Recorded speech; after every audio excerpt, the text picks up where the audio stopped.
Welcome back, everyone. Glad you can join us. My name's Dylan, for those of you who haven't met me yet, and Jean-Ray on camera work there.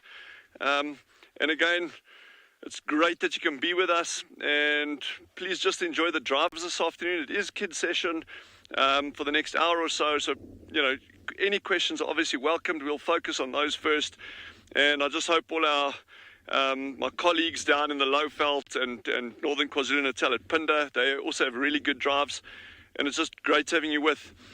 These African savannas that we're in here, these semi-arid savannas, you know, we're so focused on looking at animals and live things, but death is very, very much a part of these systems. And we have an interesting skull. We actually came upon the remnants of this antelope. It's quite a large antelope, and if any of the viewers can guess what it is, please feel free to feed through some answers. Any guesses? So these animals are living out here, and you can see the remains, the rest of them over here. You know, it's not just an easy life. These environments are very, very harsh. Obviously, we are also susceptible to droughts, fires less frequently, but it's a tough life. And I'm going to wait for you to come up with an answer about what it is. But very often older animals, and you can see how this horn's actually come off. If we put it back on there, you can see it was a very old animal, worn off horns, and even the condition of the teeth are very, very, very worn. So I would guess this animal probably was either taken by the pack of wild dogs, maybe spotted hyenas, or simply just died of old age. But while we ponder the circle of life, I think head over to our colleagues, and I think they're going to have some really exciting viewing for you this afternoon, and Jean-Ray and I will try to find something that's slightly more animate than this one. But come up. All around the world that's currently watching. So I'm Nikki here at Ambient Ngala, and with me, with the camera is Owen. Sorry, there was a fly bugging me. So this morning, we went out searching for these lions the whole morning, and eventually, just after drive, one of the other rangers, or two of the other rangers, Pete and Eric, found these lions. But if you have a look right over there, you'll notice one of the young cubs is suckling as we speak. And the other one is just lying down off to the right. But I think let's focus on this one here. But there's quite a few lions within this pride. So what we'll try and do, just to show everyone more or less of where these lions are, we'll start off to the left.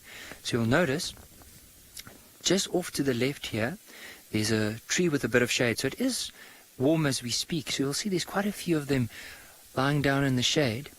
And then from there on, if we move slightly off to the right, you'll notice there's another big female that's lying down with her head or chin resting on her right leg. And then just right of that, there's another female also.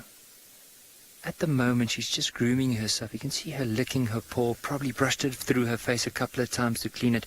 Now, it doesn't look like they made a kill, but there's a good chance that they might have made, possibly it could have been something really small last night or the day before. And now she's probably just cleaning her face before eventually, as it starts cooling down, they'll start moving from there. But then right over here, I'm going to try and just bend this aerial out of the way. As you'll notice that the other ones are lying more in the open, and you'll notice that young white female is the closest to us. You can see her color in comparison to the others, very light in color, and then of course just behind them. Owen, just have a look. Sorry, there's one female just got up now. Let's just see if she'll go back to that other one, and also with it now cooling down, if they might start moving. Let's just see. With them, they have a very strong bond, so often the bigger females will go rub their faces against one another, almost encouraging each other, okay, come on, it's time to go. Good stretch, and then they might start moving from there.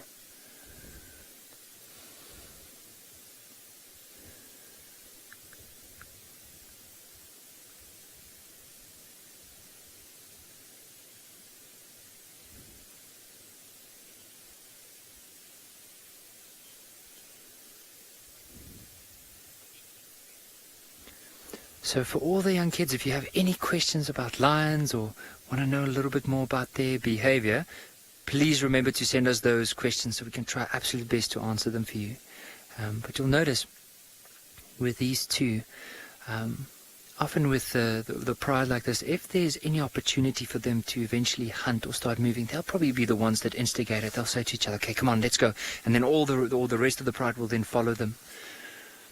But it is a beautiful scene. Now, with today, it's not as warm as it's been over the last few days. It's actually cooling down quite a bit, where whenever there's not a lot of sun, it feels like we need to put a jacket on.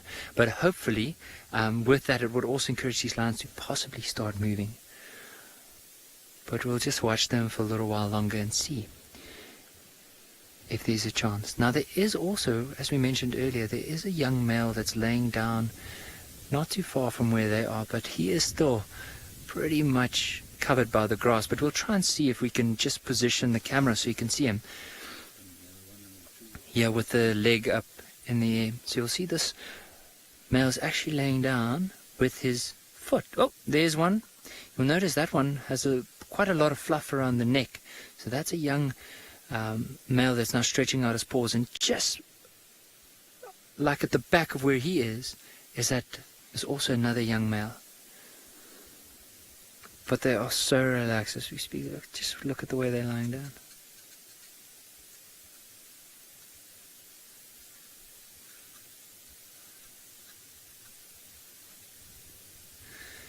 Very relaxed and very lazy as we speak. But that's the thing about lions. So for all the kids, it's just, so lions are very lazy animals. There's been records of them sleeping up to 20 hours a day. Just imagine that. For 20 long hours they'll sleep, and then possibly for 4 hours just move, and then of course that's when they look out for hunting opportunities. It's not always the case. Sometimes they'll basically rest up in the heat of the day just to conserve energy, and also the chances of hunting also is a little bit more difficult in the day because they can be let me rephrase that. So some of the prey species can spot them easier in the daytime in comparison to at night, because they rely heavily on ambush in order to try and get as close as they can before they hunt.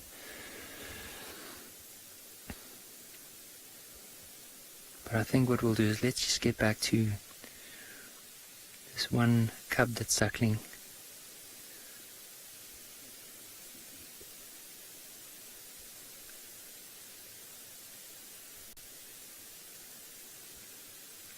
Now what's quite amazing is that it's only been like a week now where this young female has slowly started to introduce her youngsters to the rest of the pride, and she's getting a bit more and more comfortable with them being around.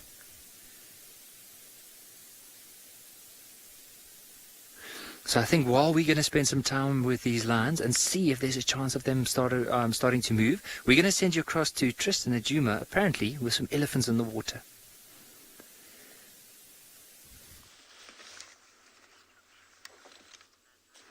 We are with some elephants. Well, not only elephants, actually. We've got two of the big animals here that a lot of people like to come and see. We've got the elephants over there, and just to the left of them, a nice small breeding herd of buffalo, which is really, really nice. So it's nice to have both of these animals down at the waterhole.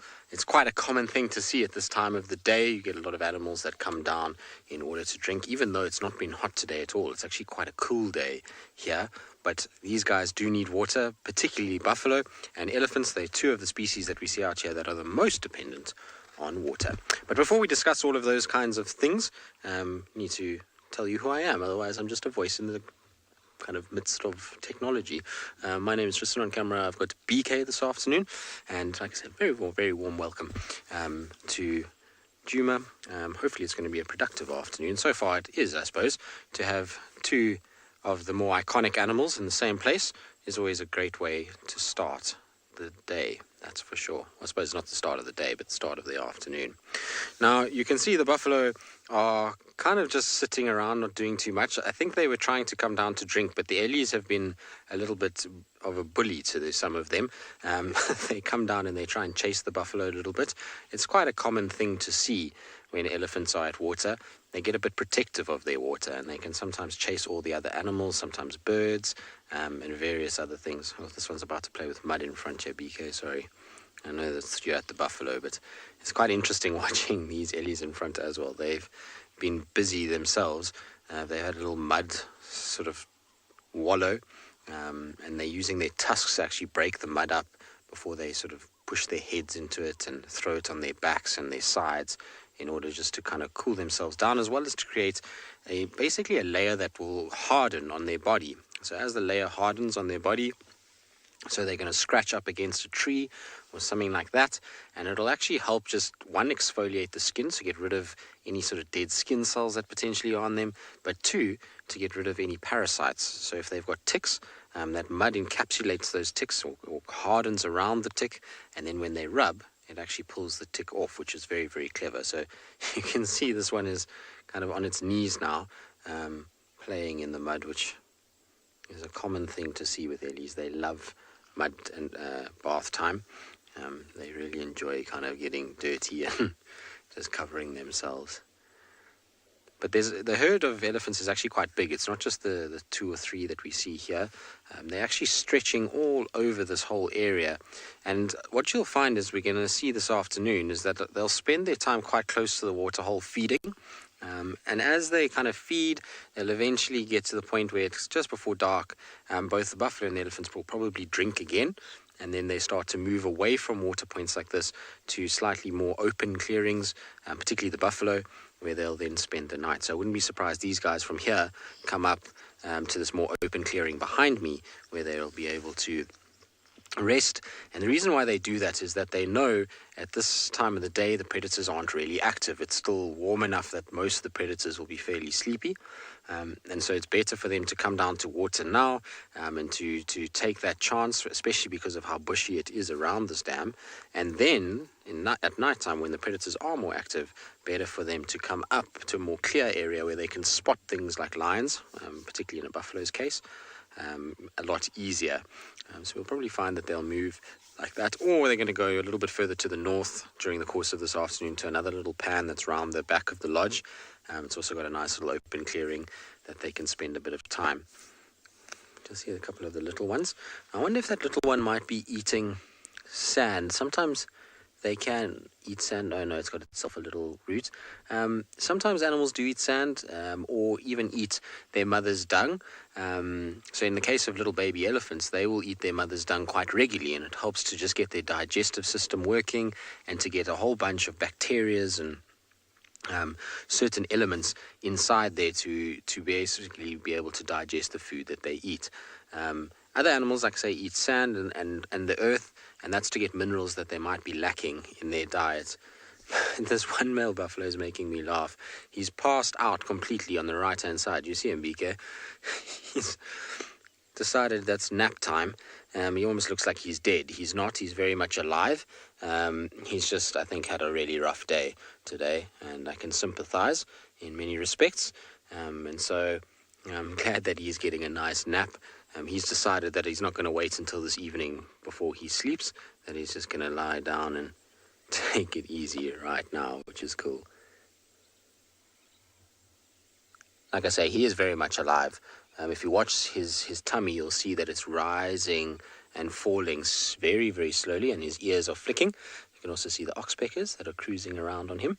So those little bits are helping keep him clean. So unlike the elephants, that have trunks and tails, and they generally are very good at keeping their skin quite clean, also lack a lot of fur. They don't have a huge amount of parasites. Buffalo, on the other hand, because they have fur, they typically attract a lot of ticks. And so while they could use mud to go and get kind of covered in it and then rub it and get rid of ticks that way, it's not the most effective means because there's just too many of them that latch onto them. And remember, ticks have these harpoon-like mouth structures that go into the skin, and that's how they feed off the host. And it's actually quite difficult to pull a tick out. So these guys need some help, and that's what those birds are doing, is they are landing on these guys and basically cutting off those ticks, essentially, and keeping these guys clean. Fernanda, so no, they don't always live in herds. What you'll find with buffalo is that if it's a female and calves, they generally like to stay in groupings, and that will then attract some of the boys, and they'll kind of come in, and so you'll have males with females and calves. But that grouping together means that they use a lot of water and a lot of food. And so that means they cover a lot of distance, which some of the older males are not really interested in doing. They don't like to walk too far. And so if they find a place where there's water and food, then often they just fall off the herd and they go off on their own. And they're known as dugger boys. And dugger is basically a type of mud that is used in South Africa or in Africa to cement a house or to basically plaster a house. And so when they have the mud on them, they look like that they have had dugger put on them. And so they often can be on their own. You won't see a female buffalo on her own unless there's something drastic has happened, like lions have separated her or something like that. But male buffalo you will see on their own. And what happens with them is then they live in an area for a while, and after a little bit, another herd will come past and they can join that herd and walk with them for a little bit and then break off, and so it goes from there. All right, we'll sit here for a little while longer. It's really peaceful watching the buffalo and the elephants as they go about their afternoon's work. And while we do that, it sounds like Dylan is getting in touch with nature and has shoved his feet in the sand. One of these really elusive animals that we've been looking for, the aardvark. This is a very, very good sign that there's aardvark in the area. There's digging over here, and then they kick the sand up between their hind legs. Their front feet have got these incredibly powerful claws that are almost hollow. Well, they are hollow on the inside, and that actually enables them to scoop big handfuls of sand. If you had to have an aardvark in your hand, their front feet are about the same size as the average human hand when it's spread out like that. So you've got this incredible ability. They can dig very, very fast. So you get this mound of sand kicked out behind them. This is a foraging burrow, so it's a very small one. But then typically you see where the tail is lying over there, and then they kick the sand around it like that. So that gives that very clear mark. These tracks are not, these signs of feeding are not very fresh, and there are other ones around over here. See, there's some over here, there's some over here, but at least it indicates that we're kind of in a good area for them. We'll have to wait for the temperature to go down a little bit, but Jandra and I will just keep driving around and looking for any fresh sign. And if there's fresh sign that we can locate, that means we can focus on that area. But while we're doing that, head back to Ngala and see what's up on that side.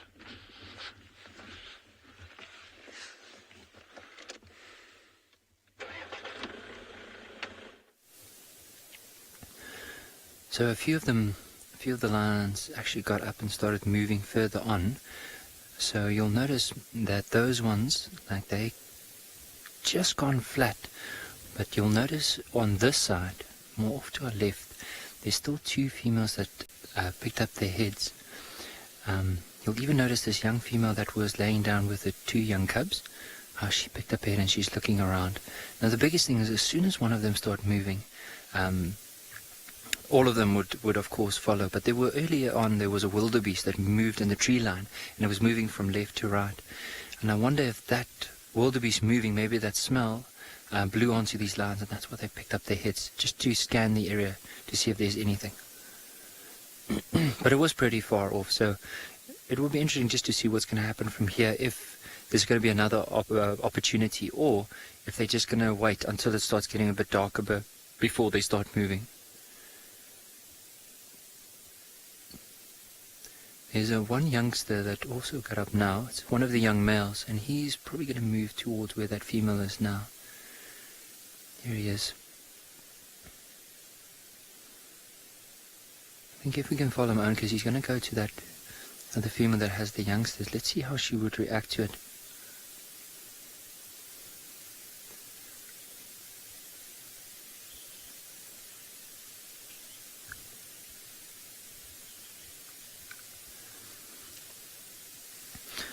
Archie from Singapore, very good question. Like with the lions, they can basically eat anything from elephants to buffalo to zebra to wildebeest, impala, warthogs. They'll try and take birds if they can. They're very opportunistic, so anything that they can possibly hunt, they'll try and do that. So there's some prides in Botswana that will go for something as big as an elephant. but then also some of the other prides that will only go for warthogs or waterbuck or zebra or wildebeest, basically just very opportunistic, anything they can possibly get. Of course, some of the things they might not eat is something like a hyena, unless there's a severe drought or a lot of, or they're really hungry and there's no other food available, then they'll start possibly scavenging. But also, like I found with lions, they tend to chase other predators also away from the kills. If they do find leopards or even wild dogs, even hyenas, if hyenas made a kill, you'll find that the lions will chase the hyenas off the kill and then take the kill. I know in Ngorongoro Crater in Tanzania, it's often recorded where the hyenas would make a kill and the lions chased the hyenas off to grab the kill.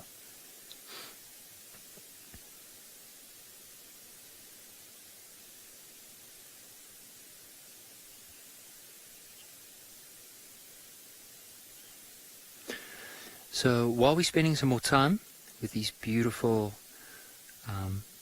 this beautiful pride, we're going to send you across to and beyond Phinda, because apparently they have 3 rhinos.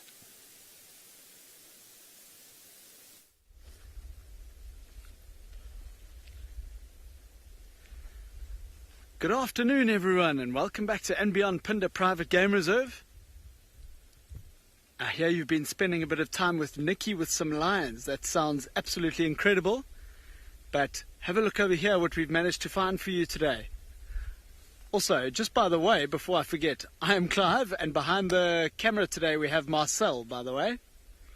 But have a look what we've managed to find for you. There are 3 white rhino grazing through this beautiful open grassland here.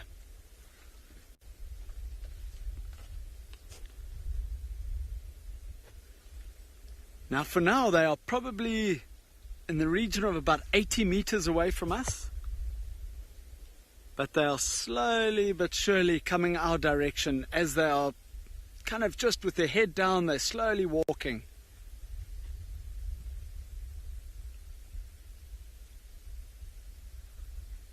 Now, what this is, because it's quite interesting to see 3 rhinos together. The one on the far left, I'm sure you would agree, is probably the biggest out of the 3. And that is the mother, the big adult female.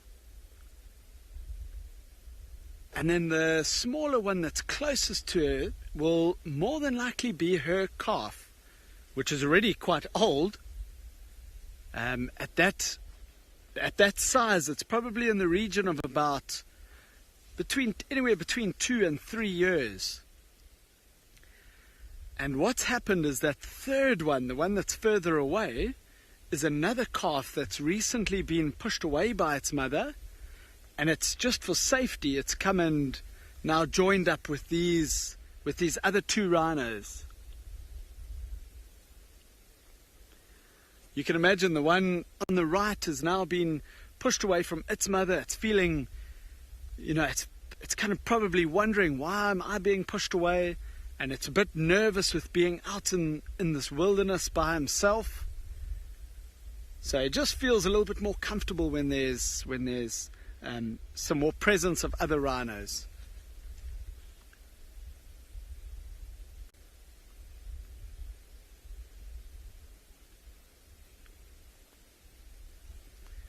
Hi Gabriel, you asking if we have a big population of black rhinos? Black rhinos are quite endangered as it is, but as far as populations of black rhinos, yes, we have a relatively decent one as far as I know. But because of the black rhino's habits, they're much harder to find. So you find them in thicker areas because they eat off of trees, unlike these white rhinos ahead of us, which are feeding off of the grass. So the black rhinos feed off of trees, so they're often in much thicker areas. And also they're just generally, their behavior is a bit more nervous around vehicles or anything that they don't know. So they are much harder to find. But it's funny you ask that, because when we left today, that is what I really wanted to go out and look for. And we were going to go out and look for some tracks and see if we could follow them. But we've come across these beautiful white rhinos here. Now, for those of you who don't know, the reason we are comfortable with showing you rhinos, which is quite groundbreaking. Sorry, I'll get back to you on that. Ruben, that's another very good question. Ruben has asked why these are called white rhinos. Now, I don't know if you know, but the white and black rhino, there's actually no color difference between the two. They're all the same color, but the white rhino has a big square mouth. Marcel, maybe you can zoom in. I don't know if you'll be able to see well enough, but when one of them picks up their head, if you have a look at their mouth, it's a big square mouth like that, and it's quite wide. And that word wide was just misinterpreted over the years into white. So that's how it ended up with the name white rhino. But it's got nothing to do with the color, even though if you look at the one quite far on the right and even the one in the middle, it's got it looks quite a lot darker than, let's say, the mother. But that's because it's been lying off in a mud wallow somewhere, especially on a nice hot day like today. It's been lying in some mud, so that's why it looks like a different color.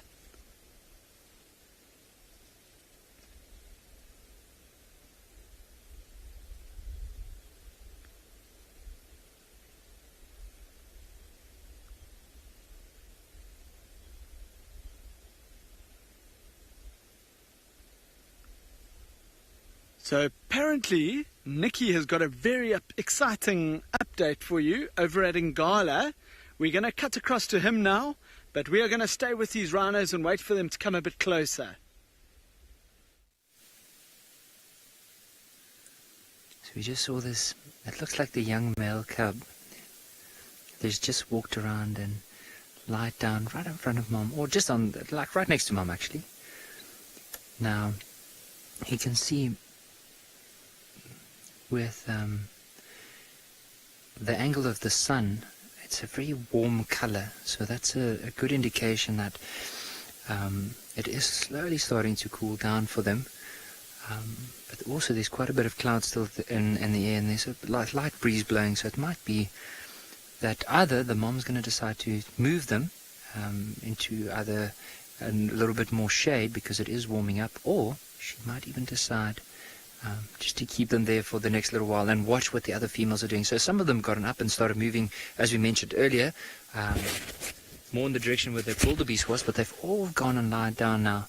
So we're going to have to wait the next little while and see if there's anything going to happen with them. But you'll notice with that female that you can see there, look at how carefully she's scanning the open grassland right in front of her, just looking out for any bit of movement. The wind's blowing from her towards us, so you can see the trees in the back, so the wind's coming from there towards her, and that's why she's lying down facing in that direction. The other ones are very, very relaxed right next to her. You'll see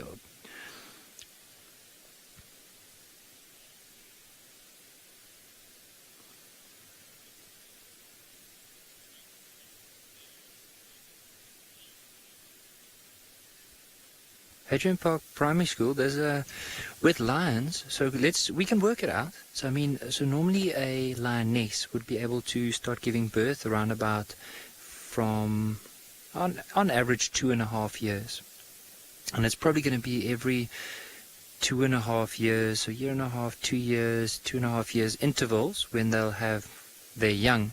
But it also depends on if the youngsters make it to adulthood or if they die. So if the youngsters unfortunately pass away, then that female would immediately start getting ready to fall pregnant again.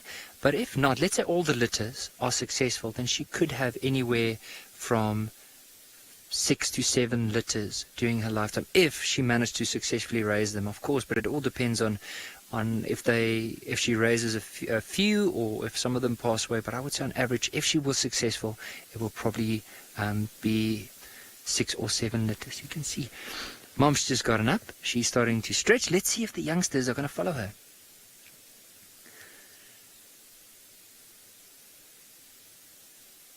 Now I wonder if she also, remember we spoke about there was a wildebeest in the opening. I wonder if she also spotted that, or she's just going to move forward to some closer to the bigger lionesses.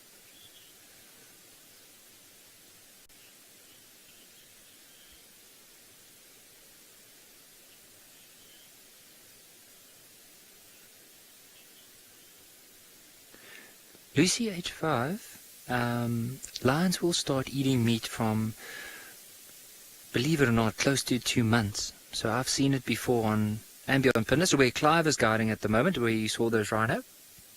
So I've seen lions there, especially youngsters this size. You can already see if they start yawning, there's small teeth, so they can't open the carcass or anything that the mom catches. But when the mom opens it, sometimes they'll go and they'll lick. If there's a bit of blood, they'll lick the blood, and they'll slowly start tearing little chunks of meat. But of course, their teeth aren't strong enough to open it themselves and tear big chunks of meat off. But they will be capable from around about 2 months. I would say, to be safe, from 6 months onwards is there when they can really start joining the pride, especially when there's when there's quite a few lions and they do catch something, because unfortunately with lions there's no table manners, and if a cub isn't careful, I just want to have a look. You see this one youngster move closer to the cubs, and look at how the mother immediately got up and she started moving closer, because I think for her as well, she just want to make sure, with her now introducing the youngsters to the rest of the pride, that she doesn't want any of the other ones to mess with her babies.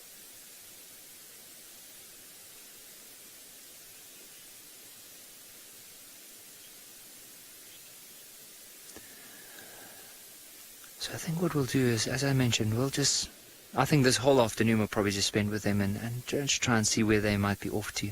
But for now, while we do that, let's send you across to Tristan with some elephants.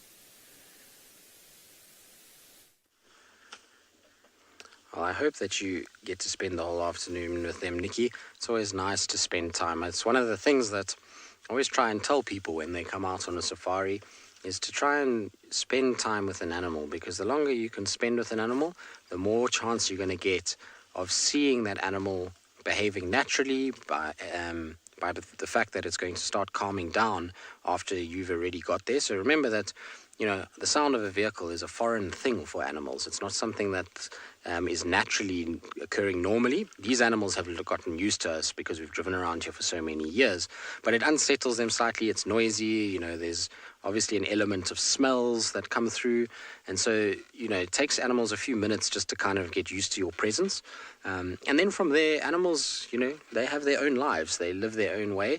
It's like somebody coming to you and telling you to be active all the time. So imagine if somebody came to you and said, you must jump up and down for 20 minutes while I watch you, and then they walk away, and then the next person says, okay, now I want you to sprint for 20 minutes while I watch you. And so, animals don't work that way. They live their own lives, and so what we're doing is observing them, and we're watching them. And so we've got to sit back and take time. The longer you spend with an animal, the more you're going to see what its life is like, what it gets up to. You're going to start to, take in the smells, the sounds, not just the sight of it, because when you see an animal, particularly those of you that come for your first time, this is something that I would really recommend for you if you come on a safari, and even for when you're watching at home here, is to not get too overawed by anything. It's obviously difficult, but is when you arrive at a sighting, it's just sometimes I see a lot of people just immediately phones out or cameras out and click, click, click, click, click. And sometimes people don't take a second to actually just absorb what they're seeing. So sometimes it's really nice in a sighting like that, and especially something like elephants, which are not going to just run away from you, is to just take a moment to appreciate, one, that you've made it into whichever African wilderness you're in if you're looking at elephants. Two, that you're sitting in nature and you're being able to watch these amazing animals. And three, to be able to listen and smell what's going on around you. It's a very important thing. So Lucy, who I think is age 12, is that what you said, Bex? Sorry, or 9? 5. Jeez, I got that very wrong. Sorry, Lucy. You're asking if elephants bleed. So yes, elephants do bleed. In fact, elephants have got so much blood, it's amazing. They have 350 liters of blood. So if you've ever, Lucy, seen a milk bottle or a Coke bottle or something like that, imagine in the case of a Coke bottle, if it's a 2-liter bottle, 175 of those together.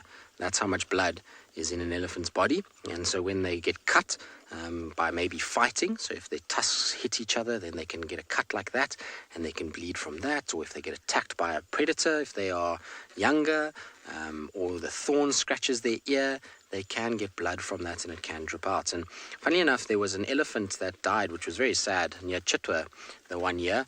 And part of the sort of elephant dying was that, oh, hello, and talking to us, is that the animal obviously was fed upon by hyenas on the first night, and they broke open this section, and a lot of the blood started to drain out. And because of the 350 liters of blood that drained out, it was actually so much moisture that it killed all the grass. Now, I'm sure your parents will not like me for saying this, but if you went and you took water, and let's say you went outside to your garden or to a plant that you have, and you poured 350 liters of water, don't put 350 liters because you'll probably flood half of your neighborhood. But if you were to put a lot of water every single day and you kind of flood a certain section, the vegetation actually can't absorb the water fast enough and it kills it.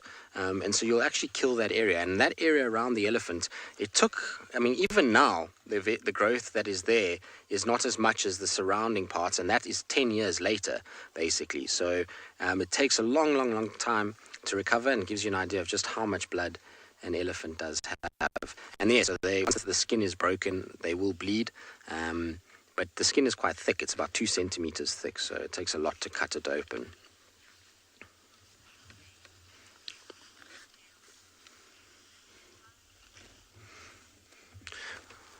Well, Gabriel, you certainly are thinking very clearly, because you're asking about elephant tails and whether they are fly swatters, and whether the elephants use it for that. That is exactly what they're using it for. You'll find with most animals, they have tails that are designed to try and keep insects away. So insects land a lot around the bum area and the genitals, and that's generally because there's some sort of moisture that they can get to, and so they're trying to actually get moisture from the animal. And so you'll find antelopes, elephants, buffalo, lion, leopard, they have these tails that will act as these fly swatters. So they come around and they try and chase those flies away and stop them from landing. And if you look with an elephant particularly, if you look at the length of its tail, and when it slaps its tail forward, it comes to about midway on its body. So just in front of its hips is where the elephant tail will end, and where that ends, if it takes its trunk and pulls its trunk back, it will basically be able to touch the tip of its tail midway at its body. So the tail doesn't have to be any longer, because as the tail, where the tail kind of ends now, the trunk is able to take over and swat flies away from there. So the elephant has got pretty much its entire body covered between the tail and the trunk, and it's why its tail is a certain length, is because there's no real gap then between the tail and the trunk. Some of the other animals, you'll find they don't have life as easy, and I always feel really sorry for animals that lose their tail, because the flies must really drive them mad, and it can't be nice at all to have flies landing on you and you've got no hand. Imagine having no hands to try and chase a fly away and it's landing on your back or something like that. Not very pleasant at all. But they manage. They'll walk through bushes then, and they try and use branches and things like that to just alleviate it a little bit. But if you watch this cow in front, she's doing something really cool. This time of the year, this elephant's diet has changed. So a few weeks ago, they were eating a lot of grass, but particularly the top of the grass. But now, because the grass on top is dying, all the nutrients from this grass is actually sitting underneath the surface of the soil, and so in the root structures of the grass itself. So what she's doing is she's pulling up grass, and then she's hitting it against her chest. So we'll hopefully get her doing it now, although she looks like she's turned to leaves. And she hits it against her chest in order to get rid of the sand. And the reason for that is because sand particles are very rough and are quite damaging to their teeth, and it wears their teeth down much quicker if they weren't doing that. And so this just helps to keep the grass clean, and they can then swallow it down and not have to worry too much about all of the grasses kind of ruining their teeth.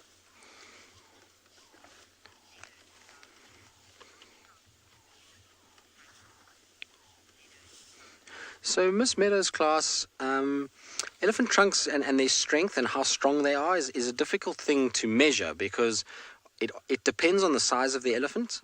So the bigger the elephant, obviously the bigger the muscles are in that trunk, and generally the more they can lift or to move.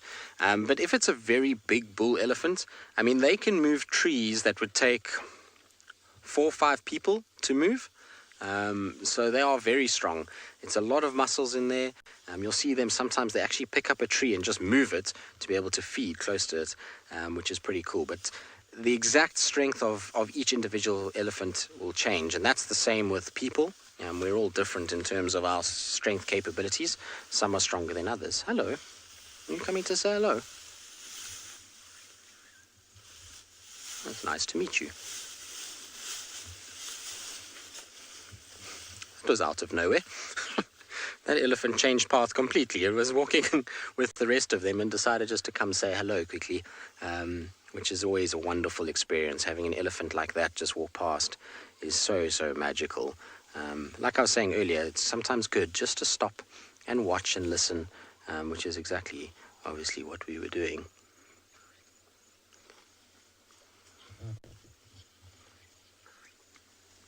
But isn't it amazing also to hear the sounds of these guys as they feed and their ears flapping?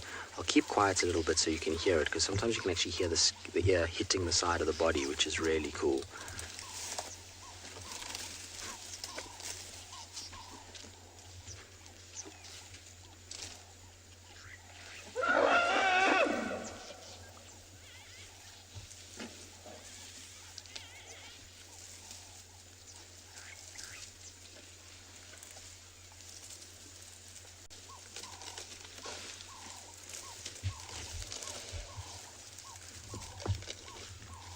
You hear her chewing. Isn't that amazing?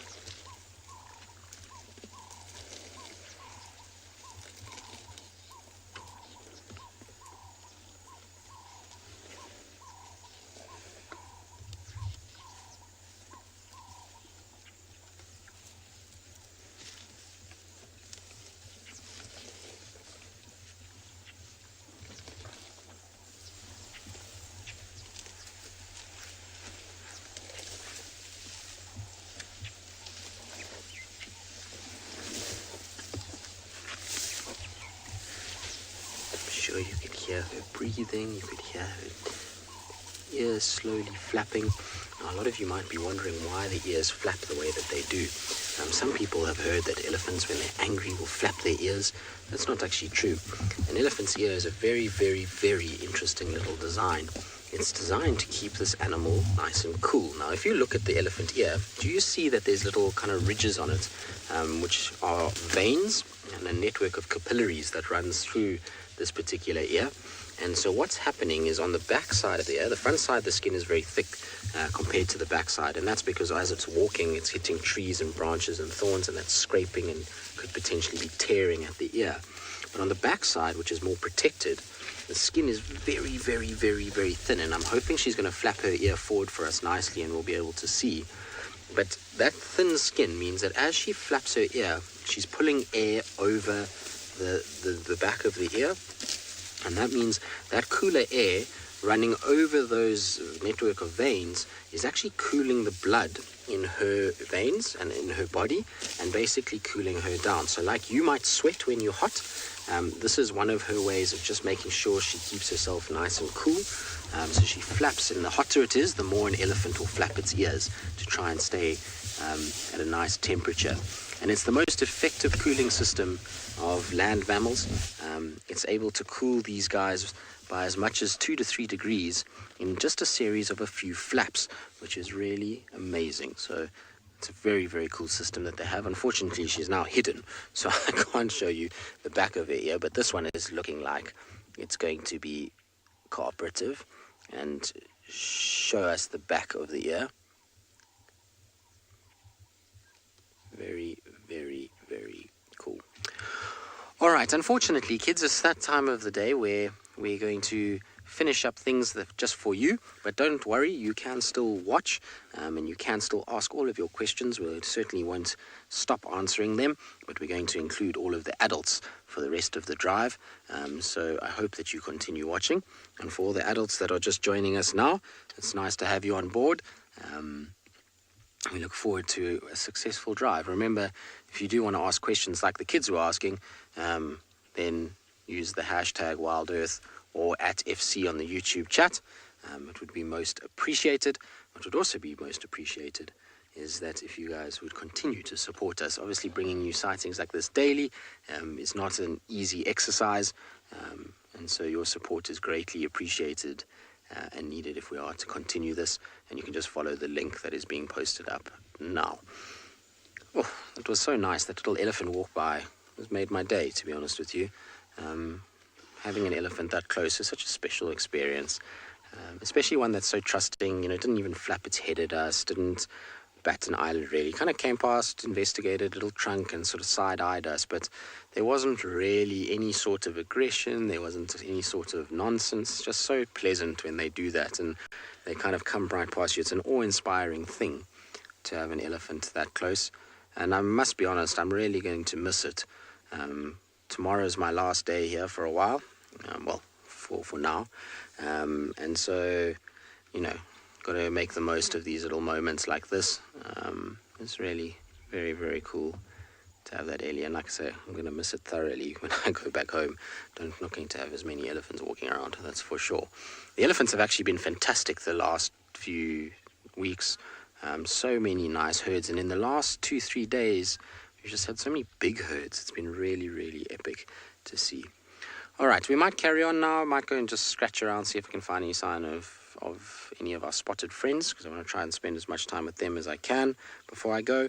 And so while I do that, let's send you to Anbi and Ngala. Sounds like their cats are starting to wake up. Each other, and I don't think it's going to be too long before the whole pride is going to start moving. So look there, and you see that one female just got up and she's starting to move. And it'll be interesting to see if she's going to carry on or go and lie down again. But if she carries on, imagine the whole pride will then eventually start following her.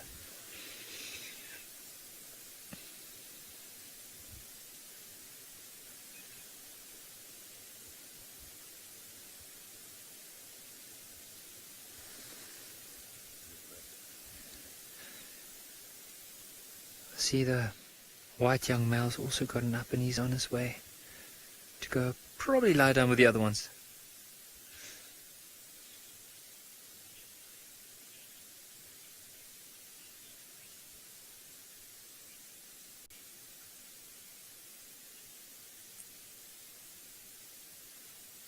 Ella 4 and Harry 3. So those youngsters will stay with the mother for at least 1.5 years. So the female would be with the pride her whole life. But because there's a brother and a sister, the brother will eventually leave the pride. Now, that normally starts happening anywhere from around about 1.5 years to 2.5 years, where they'll get pushed out. Now, sometimes there are exceptions to the rules. I mean, like if that young male that we have that's currently with the pride, I mean, he's over like close to 4 years old, just over 4 years old, and he's still with the pride. So it's very unusual, but normally from 1.5 years, 2 years, that's when he'll be pushed up. But the females will stick together, unless the pride is so big that eventually they split off. But it might not necessarily just be her. It will be a couple of females that will eventually veer off from the pride. That one that we have in the middle of the screen now, that's the female with the young cubs. So we're just trying to see if she, when she gets up, if the young cubs will follow. I think they might be suckling at the moment.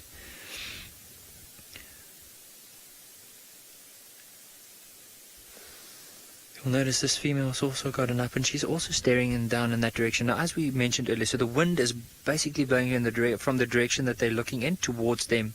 That's why they're facing that direction. So most likely, if there's going to be a hunting opportunity, that's the direction they want to head into.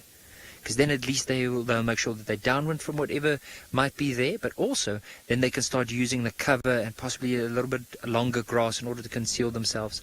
But I don't think they've seen anything yet. I think they're just basically sitting, lifting up their noses now and again just to test the wind and smell if there's anything.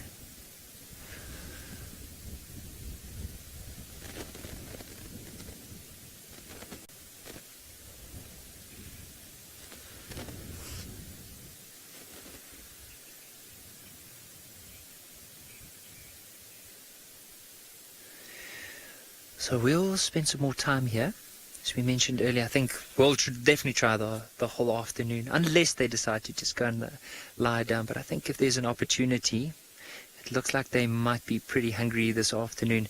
While we do that, we're going to send you across to Taylor with a very interesting bird.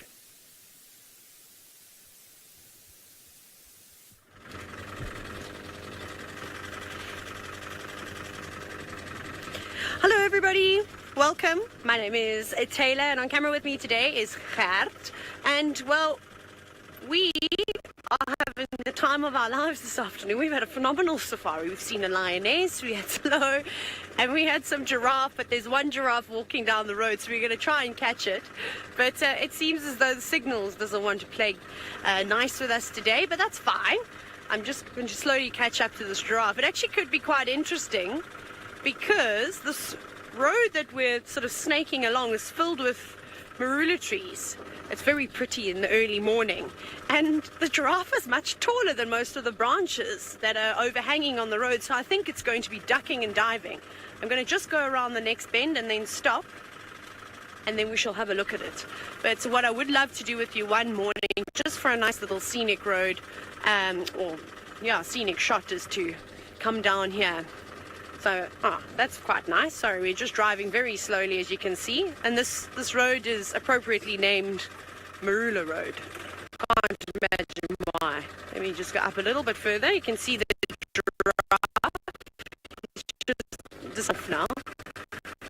Whoa, giraffe. We would like to have a look at you, please. There we go. Isn't that gorgeous? So, we are at Pridelands, which is a wilderness area, literally just on the foot of Hoedspruit. Awesome. As you walk around. Like I said, there's been quite a few giraffe around on either side of this little drainage line. Something keeps catching his attention. He's stopped now and staring in the distance.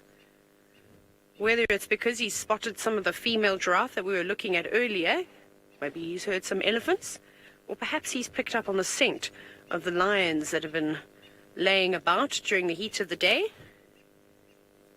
There is a bird giving off a little bit of an alarm. Sounds like a francolin. And then, Gert, do you know what else I have seen? Can you see through there? Is that a little steenbok that's come out? Do you see it? We're going to see if we can show you. Oh, there it runs. You can hear the birds panicking. Sorry, there we go. Look at the grass there. Boing! There goes a little small antelope. Now I wonder what's ruffled the feathers of those birds. I'm just trying to see if I can have a look. I might actually, while you watch something, just have a quick look in there with my binoculars. I have all this back. She goes. Oh, hello. Hi, Bex. Sorry, everybody.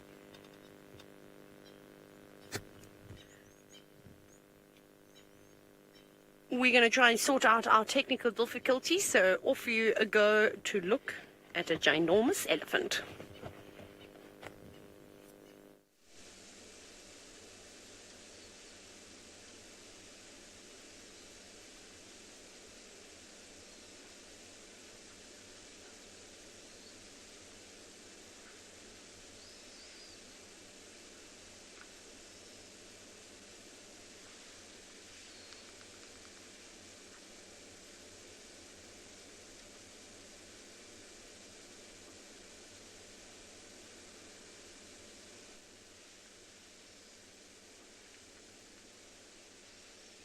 She's not loving this, or she does not see it.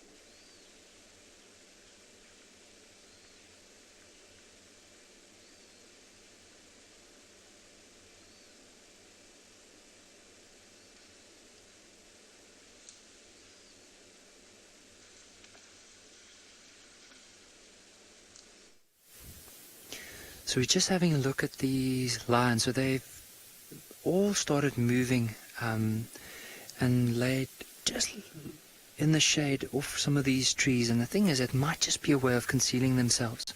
Because earlier on, remember we said there was a wildebeest that moved through, but it was quite a while ago, but I think they might have caught wind of something else, or possibly even that wildebeest. Just look at the way that they are steering. You'll see now and then just picking up their heads to sniff the air. But it's so interesting, like all the youngsters were left in the sun at the back, and then they moved into the shade and decided to come and lay down here where they can look at this open area in front of us as well. There's quite a bit of trees off to the right, so it might just be a nice opportunity for them just to scan the area and see if there's anything. But as I said, I definitely think they might have smelled something. That's why they decided to go and lie down there.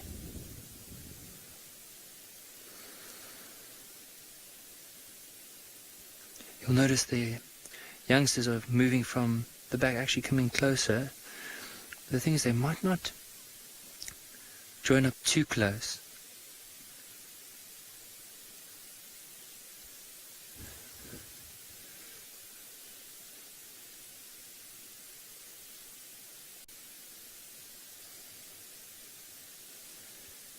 Now, and if I can focus on the one just from there on, if you focus the rest that's just left of them, and then the one that's further off and closer towards, or the one that's all by herself, I think she might be the one that will be leading all of this. Now the others have gone and lied down at the back, but she is the one that moved all the way to the front, and she's constantly testing the air. So it might be that this whole thing is instigated by her.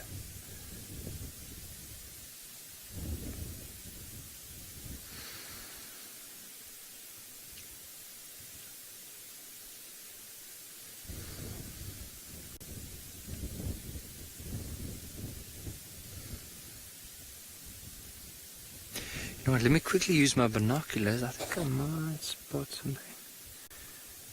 I thought I saw some movement in the back, but I can't really see properly now because it just moved into the thicket. But either it was an Impala or maybe a kudu that is probably from where these lines are 200-300 meters off in the tree line. Might be that they could be smelling, could be something else.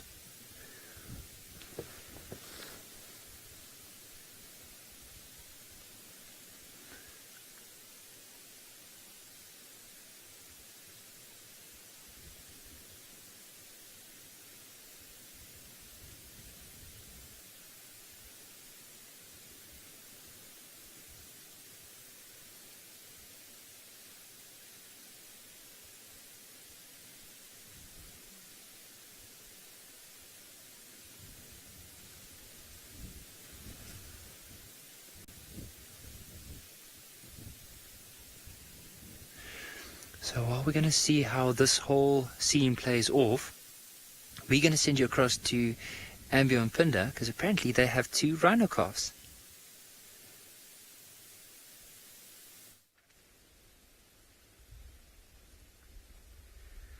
Welcome back, everyone. Welcome back to Ambio and Pinda Private Game Reserve. And welcome back to this beautiful scene with these white rhinos. It sounds like a great sighting over at Impala as well with those lions. But we thought we'd come back to you with these rhinos. We actually thought they would come a bit closer to where we are, closer to the road. But those 2 youngsters actually ended up lying down in that long grass. You might every now and then, just on the right-hand side of the mother, you might just see the ear flicking over from left to right. So, obviously they've had a long day of walking and eating, and now they're resting.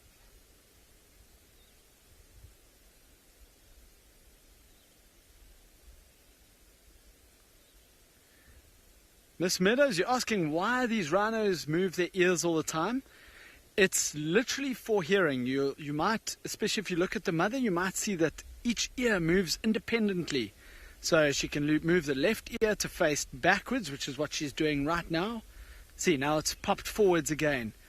So they've got amazing hearing, and that's to make up for their not so great eyesight. Their eyes are quite small. They can't see too well, but their hearing and their sense of smell is very, very good. So right now she's just got her ears up and moving them around, just making sure, this grass around here is very dry. So if there's an animal walking through the grass, she'll be able to hear it. And the only time she really has to worry is if it's a lion. But sometimes there could be other rhinos around or anything. So yeah, she's just moving it around to give herself the best opportunity to hear everything around her. And I've just seen off on the right-hand side, just under a tree, there's actually a warthog as well. Marcel's just going to zoom in there. But yeah, it looks like just one warthog all by itself, staring straight at us.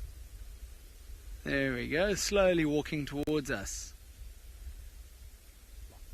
Not every day you get to see these warthogs, so it's very, very nice to have one out in the open. Now with both the warthog and these rhinos, they're both grazers, which means they eat grass. So this particular habitat that we're in right here, this big open grassland, is really perfect for them. Oh, the warthog's coming quite close. They're definitely one of the most comical of the animals to watch, I think. And now he's done a U-turn and he's walking away from us. Yeah, so with this mother rhino, she's got her calf, and remember I was explaining a bit earlier how that other calf with her has kind of been adopted for a little while. That's called a satellite calf. She's got those two calves lying down on her right.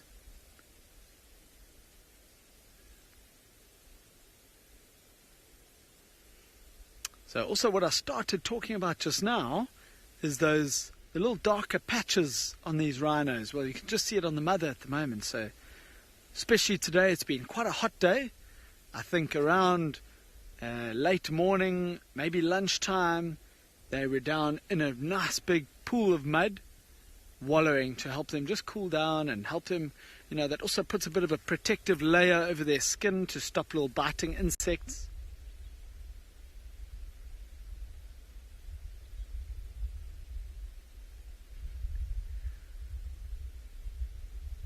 But while it's still light and before it gets too cool in the evening, we are going to carry on with our drive. I hope you've enjoyed these rhinos. And we're going to send you across to Tswalu, where they've got another animal trying to escape from the sun.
Tswalu Kalahari, but I'm sure it will all be back soon.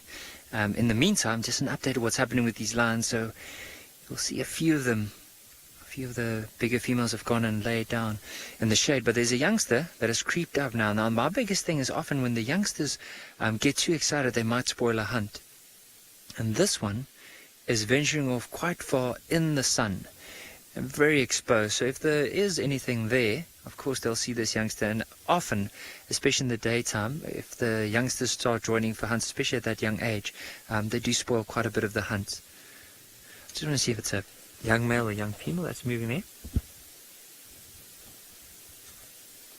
But notice the difference in experience. I mean, let's just go back to those females that's just in the shade there. Look at how experienced they are. They know that by laying down in the shade, they break out their outline. They're very well concealed. And if something had to look into the sun, it would barely be able to see them. Versus this youngster that's off to our right now. So we'll just try and focus on this one here. You'll notice this youngster, unlike the more experienced females out in the open and the sunlight on them. So that's why they're not really good hunters when they're young.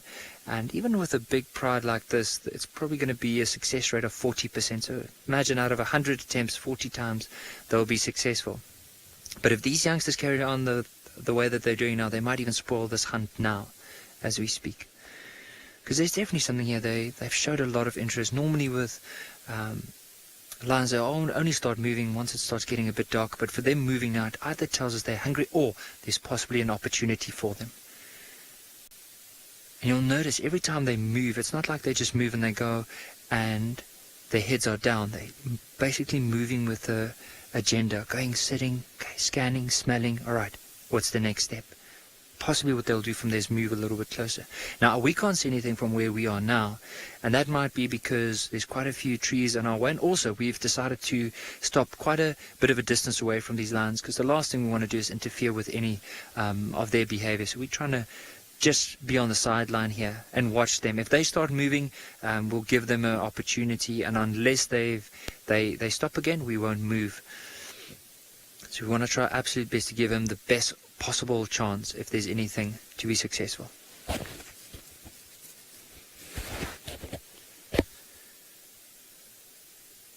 But I think that youngster might spoil it. Oh, there's two now that's moved straight into the sun in front of them. Oh, and have a look at that one that's way in the open, quite a far ahead of them. I think that one might have picked up on the same scent that the other ones were smelling. But of course, being very curious and inexperienced, want to go and have a look and see what it is. But you'll notice there's no cover. The grass is really short, and walking straight to where the scent is coming from. And it does look like it might be a young female. And what's interesting about it, I mean, all of this is a learning curve, because eventually, let's say now in a year or two's time, she would have honed quite a bit of the skills, and then she'll be able to contribute quite a bit when the pride hunts. But I think for now, I think she might spoil it.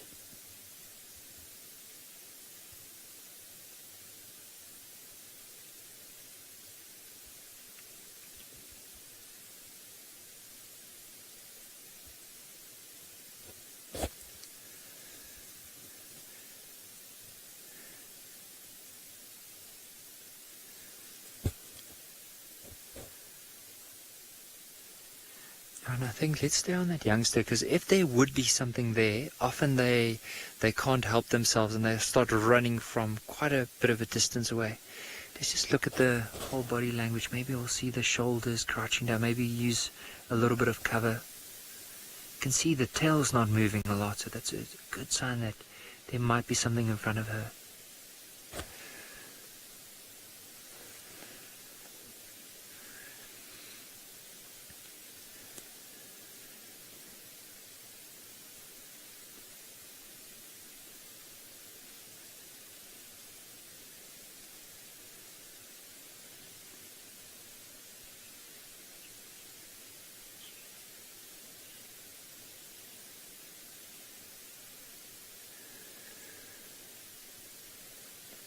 So we'll definitely see what the rest of the pride is going to do. And let's also see what this youngster is going to do. Is she going to decide to carry on, or what's going to be next?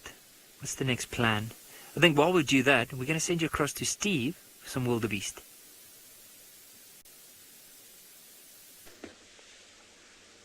Good afternoon and welcome everybody to what actually is Simbambili Private Game Reserve in the Sabi Sands on the other side of the road from Djuma. My name's Steve, joined by Davasito. We've been trying to find some signal, it seems, and we finally found some up here on this open clearing.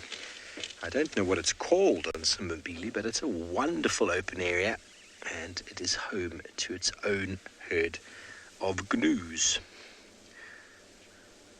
Very special, very nice to see. Here you've got a few different generations. There's a big male at the back, then a sub-adult in the middle, and then a youngster. Oh, not a sub-adult, looks like a female in the middle. You can see the size difference between her and the male on the left, and on the right is a yearling. I love how they walk, that upward down shaking of the neck, their feet constantly moving. Migration specialists, these animals are designed for walking long distances. The boy is busy doing his thing. Darby is busy scratching. There's a typical way of knowing it's a bull as well. There's a behavior he's exhibiting now is one of territorial behavior. Male wildebeest become what we call sedentary. Now, a wildebeest, for the most part, always migrate, but here in the Kruger National Park, the migration was curtailed a very long time ago. The erection of a veterinary fence on the sort of running north-south, preventing what they thought at the time, wildlife mixing with domesticated livestock for disease, and that cut off a natural migration route that occurred in South Africa. So now what happens is the male wildebeest stay in an area, and the females kind of just move between suitable areas, looking for obviously suitable food and water, and obviously the male, he tries to hold on to the best territory. You're going to keep with them because this is a great situation to be in the open area.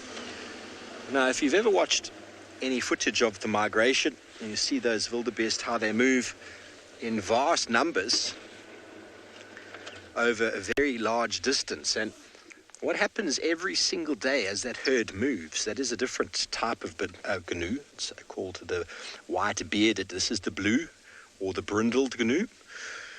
But what still happens is that the males following those herds will stop every now and again and do a territorial marking, a small little territory in anticipation for holding the females, and then the females leave the next day, and then he ends up staying there for a week or so, and then realizing, everybody's gone, and then he follows again. So that natural behavior of forming a territory, best sort of available resources, let's keep going, because the best available resources will attract the female. But when you're a migrating species and the wildebeest follow the rainfall, it's very hard to keep the females in one area. But what happens now in the Kruger, because of many changes, you'll find these male wildebeest becoming sedentary and staying in the same area, probably from the day he becomes dominant until the day he dies. So, there he's doing it again. So, what he's doing now, he's got lots of glands. He's got glands between his feet, pedal glands. He's also got preorbital glands just below the eye. And he rubs himself. Now he's going to poo. He might roll in his poo now. Wildebeest have got two very important sort of senses that they utilize. Their eyesight, so visual. That's why you'll often find a male wildebeest standing side on to competition to show how big he is. And the most important is olfactory, so that is the sense of smell. So he's got glands in his feet, underneath his eyes, and he also defecates and urinates, and he will roll in that to cover himself in his scent, and then he'll roll and will rub that onto the females, rub that onto anything he possibly can, and he's got these small little territorial posts around his territory that he will visit every single day.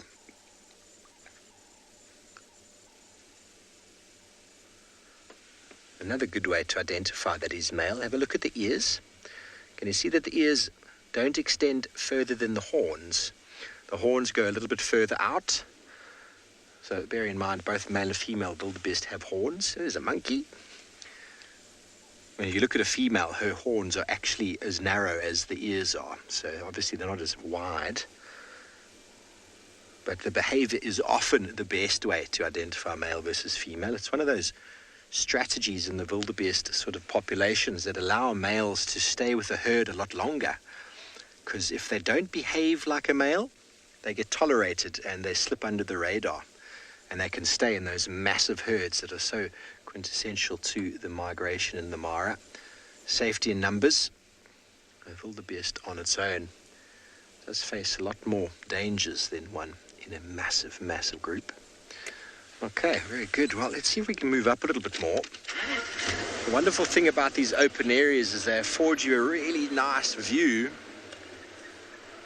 of animals moving through. And this is the habitat choice that wildebeest pick.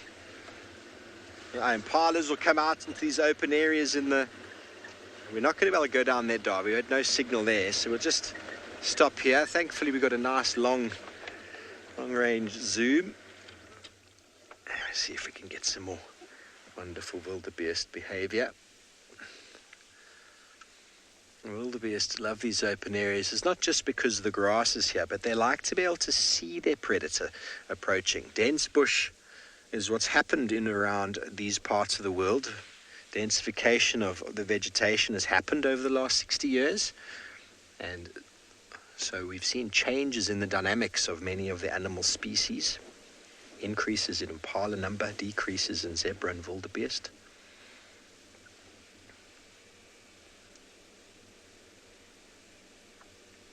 Wonderful African scene.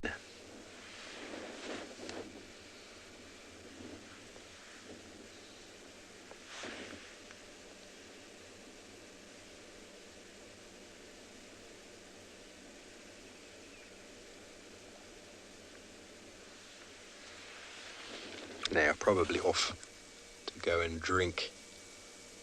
There was a little mud wallow there, wasn't there? A little pan. I don't really know this area very well.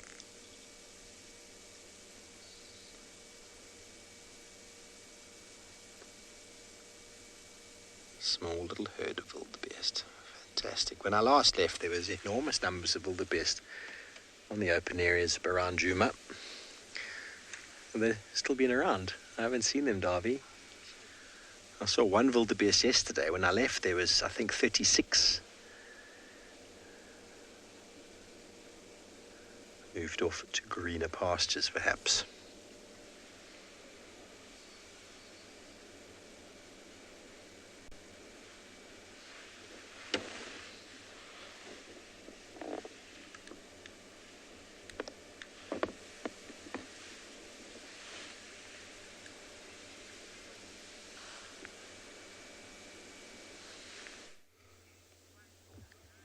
Well, it seems like Steve's got a little comms issue, but that's okay. We'll sort that out.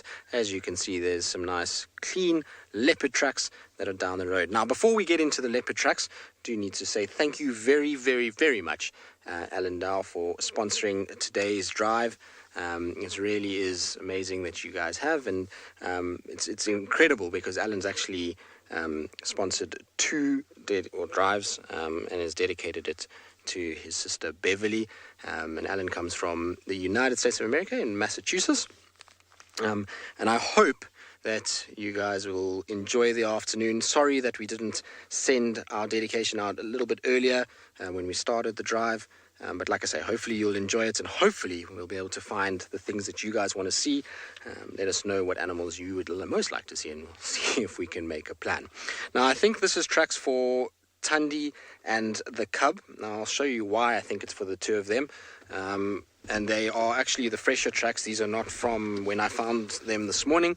I drove here, so the fact that they're on top of vehicle tracks means that they're not from now. I'm just going to grab a stick quickly so that I can point out a few little things, but essentially you've got the leopardess moving down the road.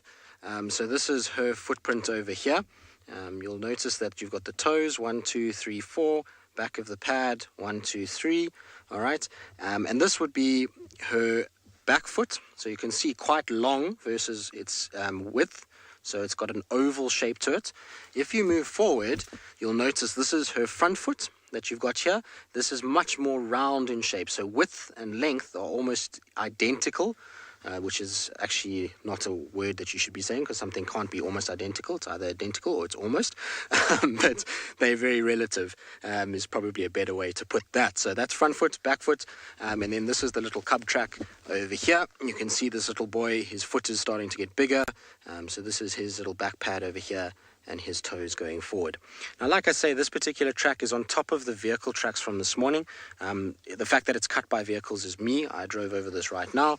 There's also a poo in the road here that's hasn't dried properly just yet. So we're going to try and see if we can maybe find these 2. I'm not sure where Tlalamba went from this area, but you never know. It doesn't look like she followed the two of them. It looks like just the two going down. So we'll just see where this goes and whether or not she's maybe using a different den site. I suspect that this cub is being taken to meat rather than being to den sites these days.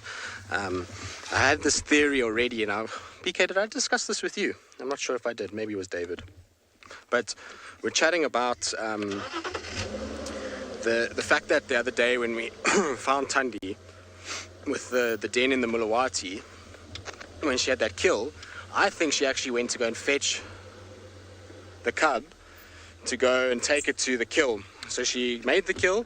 The cub was all the way in Torchwood. She had to march all the way back, go fetch it, and she moved it to the Mulawati to get the little cub close to the kill. But by the time she returned to the kill, I suspect that Ribbon had already found that kill. And so the danger element of taking the cub to the carcass was too high, and so left it down in the Mulawati and suckled the cub. But in this case, maybe the hyenas didn't find it, and that's why the cub was very, very close to the kill and moving around with Thandi at the kill site rather than being in a den itself. So, yeah, I think that's, for me, probably what is happening, is that this little one is starting to get its first taste of meat. It's at the age now where it should be. I mean, that cub, quite frankly, looks to me to be a little bit older than 3 months. I would say closer to 4 months. Now, 3.5 would be somewhere where I would expect that cub to be. So, yeah, big and strong already, and as we know, full of beans. So I'm just trying to see where she went. Sorry, excuse me, got something caught in my throat. So she seems like she's just gone straight down central, which is kind of what I expected from her. If she's going to take the cub anywhere, she's going to take it back to areas that she knows and has used before. And so I'm hoping that we'll be able to find her in a normal spot somewhere along this area. There's the Nyala Road drainage, there's the Mulawati, so there's a few different places we can check.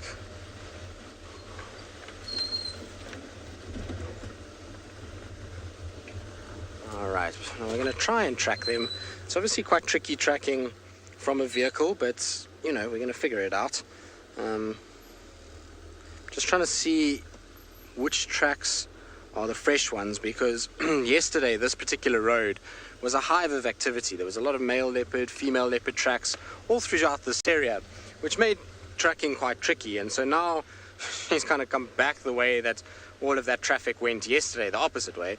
And I'm just trying to work out which ones are actually the right ones and just make sure that the tracks that I'm on are the ones where she's walking with the cub, and that we're not on the wrong set of female tracks. So just got to check very, very carefully and see lots and lots, like I say, of female tracks. But you see now, okay, there's a track there that looks like it's over the vehicle tracks. I thought for a second they'd maybe cut off. I just want to drive nice and slow as we go. I can't remember if I did this road this morning. Maybe I did. Did we do this road this morning, BK? Are you sure? No, we didn't, you're right. Did this road this afternoon, so I don't know if anyone actually drove this road. But they're definitely on top of my vehicle tracks from this morning, so they definitely came this way.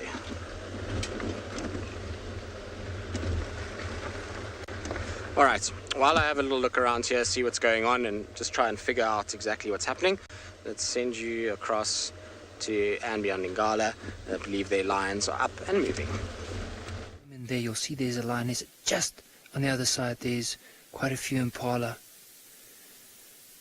So we'll just try and be quiet and see what happens here. The rest of the pride, there's some of the youngsters that have moved off to the right, probably to distract these Impala.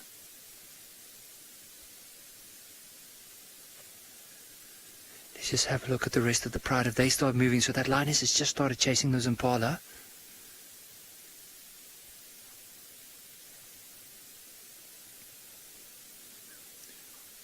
We'll focus on her. Now, we don't want to just get too excited and start moving in that direction. We just want to give them a chance, as we mentioned earlier.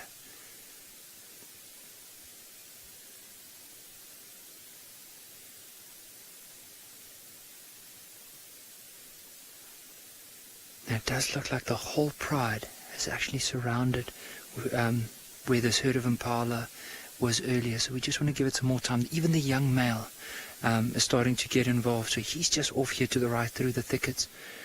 So I'm going to try and just show you where he is now. So I said there is quite a bit of thickets around, but you'll just see him behind that.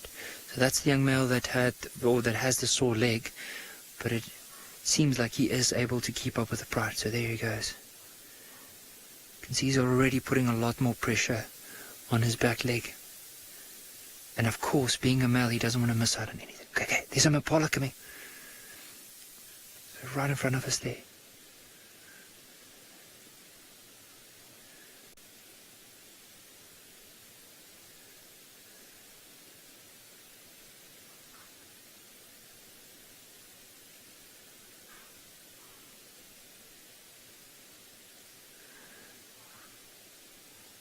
I just hear some of these Impala alarm calling, but basically there's lines on the left, on the right, behind them and in front of them. And be interesting to see what's going to happen now.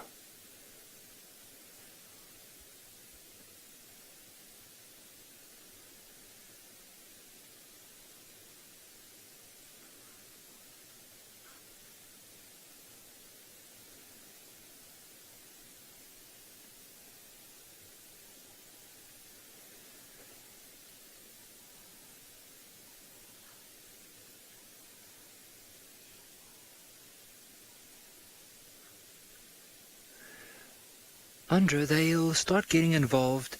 Oh, look, the Impala running straight towards this male. No, he's just basically waiting. Now, the other lioness with the youngsters are also just behind us. So, Andrew, they can start anywhere from around about a year onwards, where they won't be successful. However, they will definitely be part of it. So sometimes they'll go and distract the animals while the more experienced females would move around or males would move around and then hunt from a different angle. So they could from a very young age, but for them to be successful only from a year and a half onwards, before they really become good hunters within the pride. But of course, once a female gets to like 5-6 years, that's when she's really almost in a prime of her life, and that's also when she's probably going to be she'll have all this experience and all this knowledge of how to hunt properly. There's Impala right in front of us right now. So just from where you are there, just go right, a little bit right. There we go.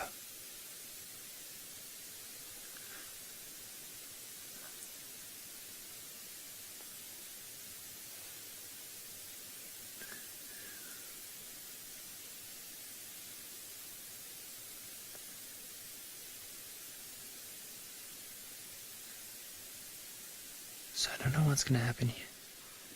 Yeah, I think those Impala might have gone through, but the rest of the pride all surrounding this thicket, and it looks like the Impala in the middle there.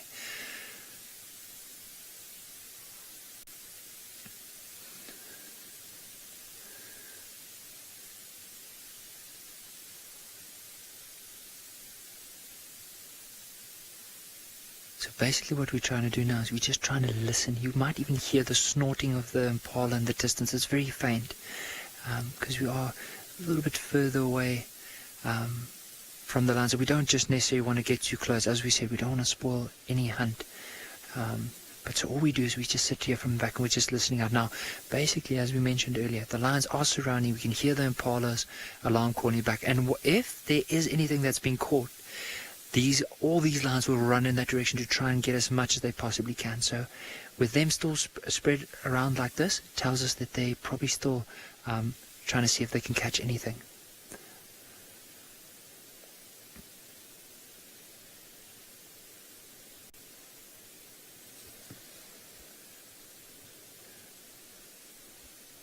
There's another lioness that just joined off to the right there. Only you'll see her now.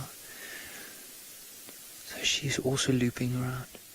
And that's the mother with the two youngsters. So she's probably hit them somewhere in quite a thick strand of grass, or maybe in the tree line off to the right from where she is now.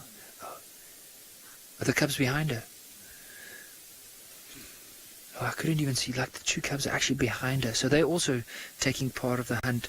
And I think because it's such an open area, she can't really leave them anywhere, because literally the whole pride is helping to hunt here, from the ones that are a year old all the way up to, of course, the oldest lioness.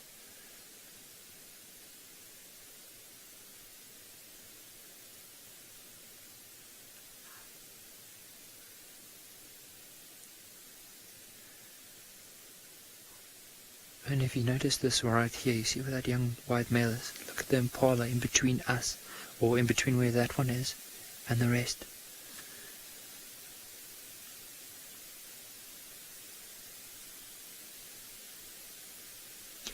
Hardly the Impala can, and they can also see the lions. But now what's happened is because the lions, or some of the lions, have moved in the open, the Impala spotted them, but they don't know where the rest of the pride is. So the Impala, instead of just running away and running into lions, they just alarm calling, almost telling the lions, I know you're here, you're not going to surprise me. But meantime, while that's all happening, the lions are maneuvering around, trying to outmaneuver these Impala. So you'll see, and you'll possibly hear the alarm calls in the distance, but basically these lions are trying to circle these Impala, which are currently in the middle.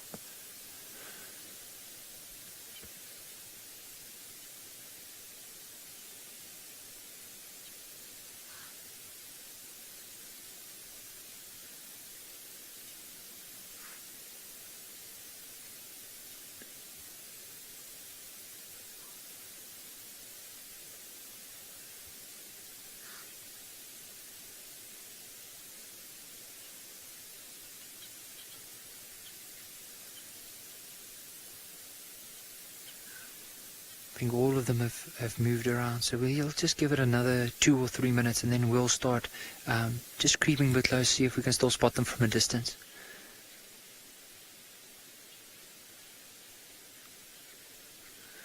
Belinda, it is actually, like for lions it's a lot easier to hunt, or not a lot, but it is fairly easier to hunt at night, because then at least they're a little bit more concealed. However, with them being so opportunistic, I think, and also having so many members in this pride as we speak, I think the hunger is actually driving the pride to hunt at this time of the day as well. And I think what they were relying on is the fact that the wind was blowing from the Impala towards them. There was a bit of cover, and they were actually just hoping to probably just surprise them.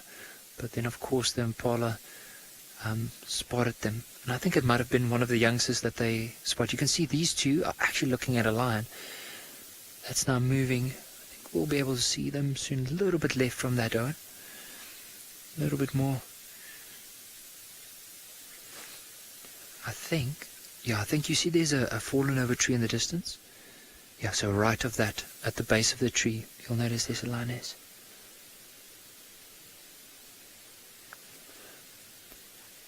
And there's another one that's actually starting to run off to the right. But let's just spend some time. Basically what we're trying to do now is just listen out. Like that lion, we're just going to cup our ears and listen for any other movements. Because often if they do catch something, there's no table manners. You hear growling, snarling, and of course a lot of noise is going to come from these lions. See the one disappearing.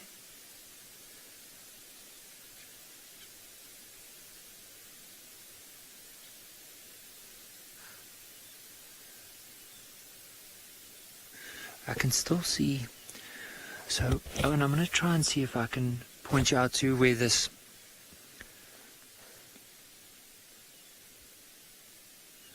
So we're going to spend some time, and definitely if there's any update on this, we'll let everyone know. But while we do that, let's send you across to Ambio and Pinda, because apparently they have some lion cubs.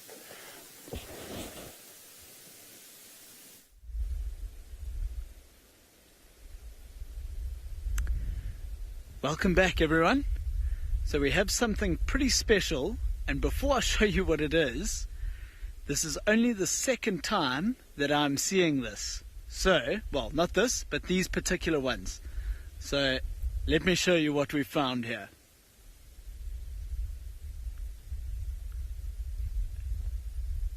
If you've zoomed in all the way already there, you might be able to see 5 very small little lion cubs sitting right at the top of that hill, right on top of those rocks. So as I say, this is only the second time that I've actually seen these cubs. They're in the region of about 3 months old, quite similar to those cheetah cubs we saw this morning actually. They're in the region of about 3 months old and still very, very small.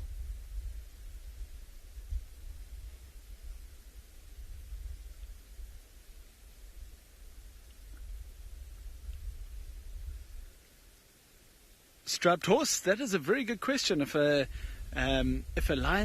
lion's eye color changes between a cub and from when it's a cub to when it's an adult, and no, not that I've noticed. They start off a very golden brown color, and even when they're adults, they are very golden brown. It's a really beautiful color actually.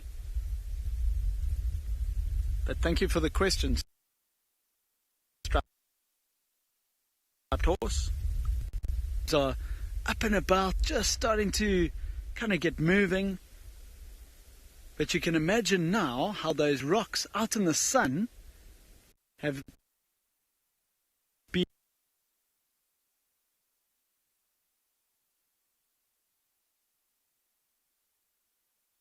the sun will be going down relatively soon.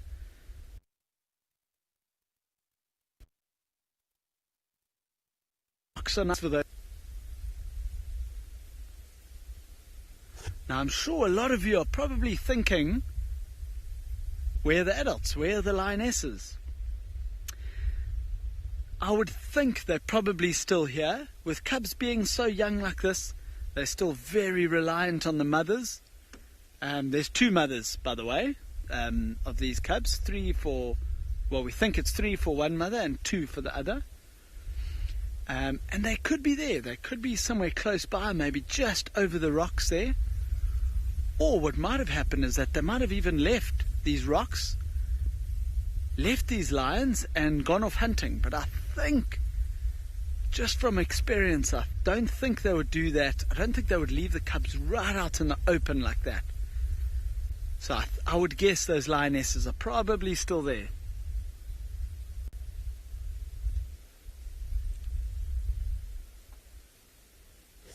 This is really so amazing. You can imagine how these 5 little cubs have all these rocks, almost as like a jungle gym to play with in their garden.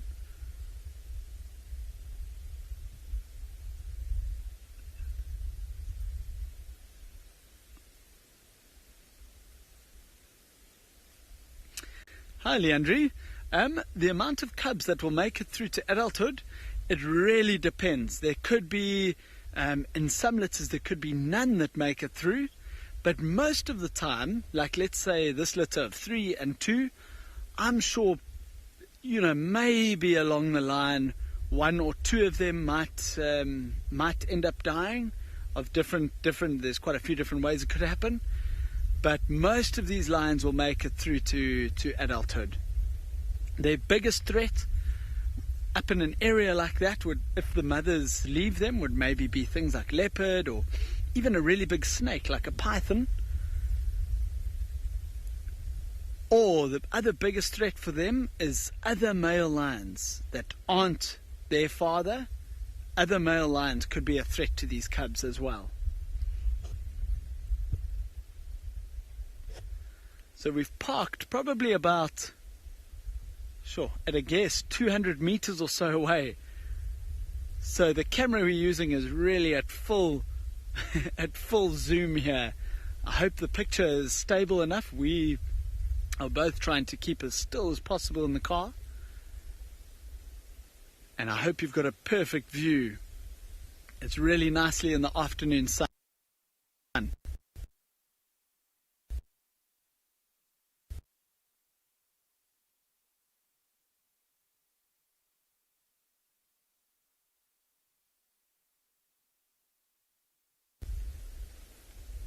Hi, Toby, only 5 years old. Thank you for watching. Lions, it depends a lot on the dynamics on the whole reserve, but they might get moved to a different reserve, but often females will end up staying within. I hope that answers your question.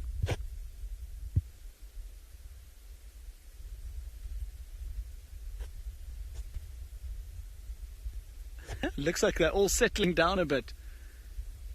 All just lying down, enjoying the warmth in that rock. This has been an incredible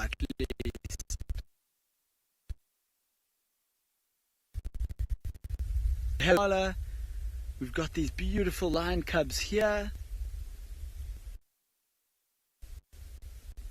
And even those cheetah this morning as well. So it's really been an incredible day. We're going to stay here for a little bit longer and see if there are any updates, maybe if the lionesses come down. For now, we're going to send you across to Tswalu.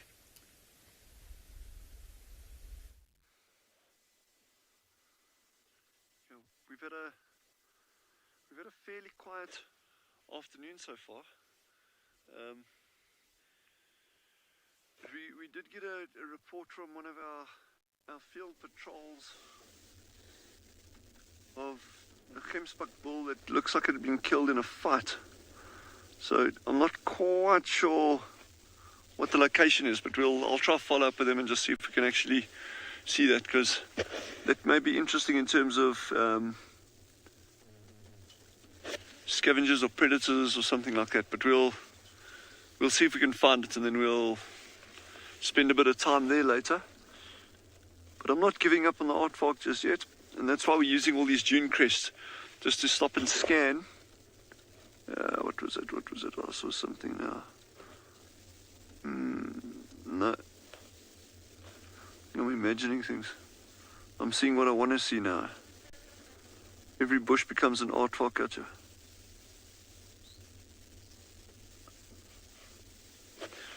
So this time of day, with this nice backlighting, these aardvark stand out when you can actually see it, or when you can actually find one.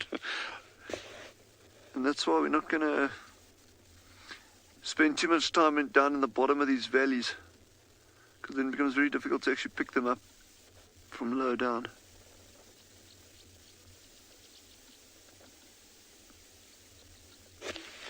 This is always the fun part, the search. Yeah.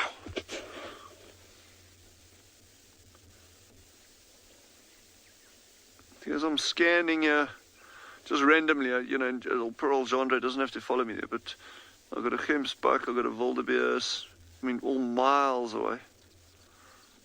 A steenbuck, tucked away.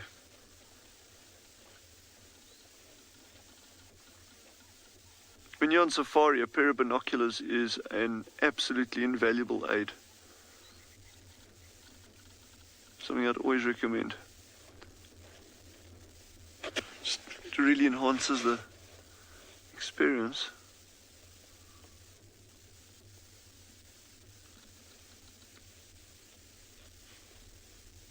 Also, you can scan over an area multiple times and see different things. An aardvark is probably, it's probably standing when he's walking at maybe 45 centimeters, give or take. I could probably have to catch one and see, take a ruler to it and see how tall he is.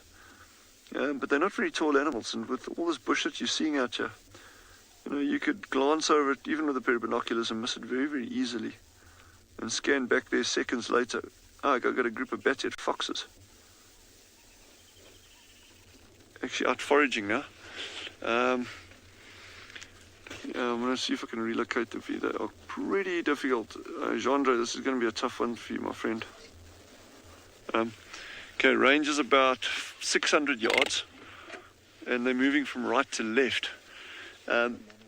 Yeah, okay, wait, go to your right. A little bit more. Okay, there. Okay, now zoom in there. You get go right where you are. Go right a little bit, fraction. Oh, you got them. Oh, well done. Now, how's that for camera work, everyone? That's why we keep Jean-Andre around. That incredible skill behind the lens. Wow, look at that, all foraging together now. So that'll be a family group. And like I was saying earlier, that distance, I'm guesstimating, is probably about 600 or 700 yards away from us. So they are completely oblivious to our presence, which actually enables us to watch what they're doing without any kind of impact whatsoever there. So now they're going after insects under the ground. So you'll notice how they walk with their head down a little bit, listening, and then they'll stop, and then they'll start digging a little bit. Dink.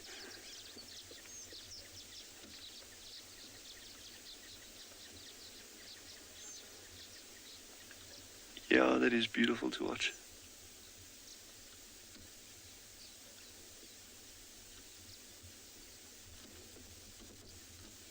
So that one at the back, that's almost what an aardvark would look like from a distance if we're scanning for aardvark. That's the kind of shape, look for that little rounded back.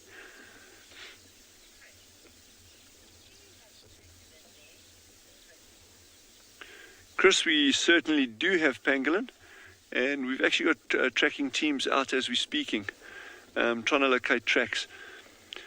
It is very, very difficult. It's a vast landscape, massive areas.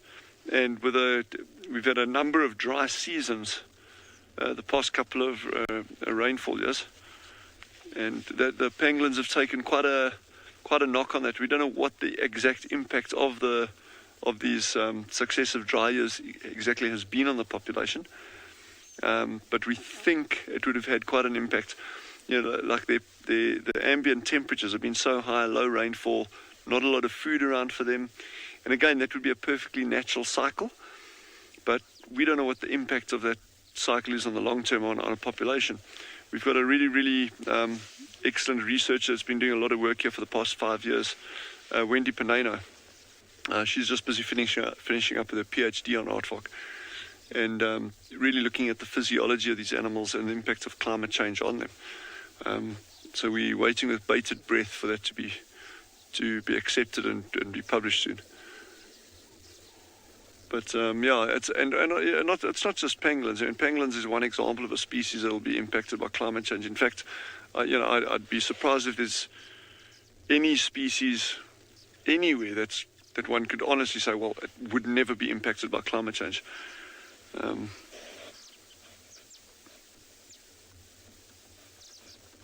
think the key question related to this is, what is the long-term impact of it? Because we know seasonal changes are absolutely normal. You can get very, very dry seasons, you can get very wet seasons, but those are like these little blips on a radar. We want to know what is the, over a 10, 20, 30, 40, 50-year cycle, what is the impact on these things? And we are still a long way from figuring those out. So while Jandra and I ponder that deep question, I think head back to Ngala and see what's up with the lions. So, unfortunately, they weren't successful with those Impala, but the whole pride just came down into this bit of a denser area, and you can see this one of the young females is very intrigued by the cubs. You can see how she's just trying to touch them, and you can just hear one of the cubs didn't like that too much, and the mother's probably going to get involved soon. What I'm going to try and do, though, I think in terms of view, I'm going to go slightly back into that gap for you. Okay, just hold on. Just bear with me 2 seconds. How's that? Is it? Okay. Just want to try and see if there. So you'll see it's pretty dense where they decided to lie down, but the shore here will still get a bit of a view. You can see very curious with these youngsters. But of course the mom's not too far off, and she'll just make sure that they don't get too rough with the youngsters.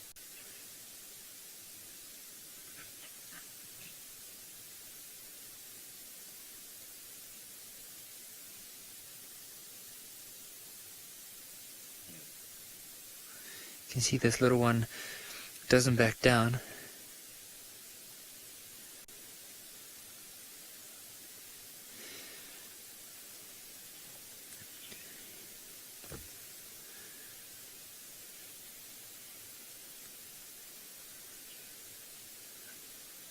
Julie from Singapore, you can get melanistic lions, but it's not something that's been, like, according to my knowledge, I think there were like 1 or 2 recordings a while ago, but according to my knowledge, I've never heard about one, and I've never seen one, especially in the wild. I don't know, maybe if some of our viewers know about any form of melanistic lion that they've seen, but I just know from a personal experience, and also from, I think I researched it a while ago, I can't remember, it was quite a few years ago, and I do remember that there weren't any in the wild, but there is a chance that it could happen.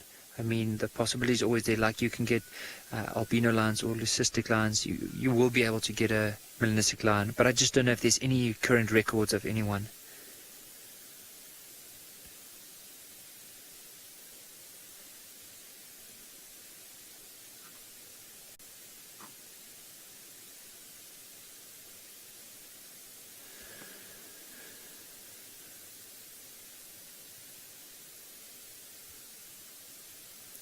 So I just wanted to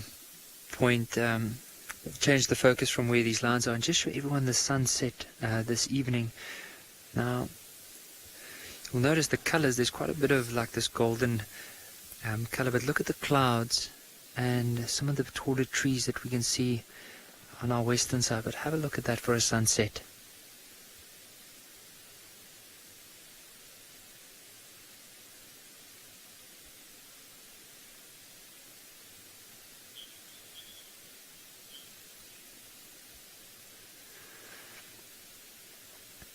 And I can just imagine, as soon as that sun goes down even further, you can imagine that clouds, you can already see there's a little touch of a golden rim on the edges. Imagine as soon as it goes down and that whole bank of clouds get this like red, bright red color.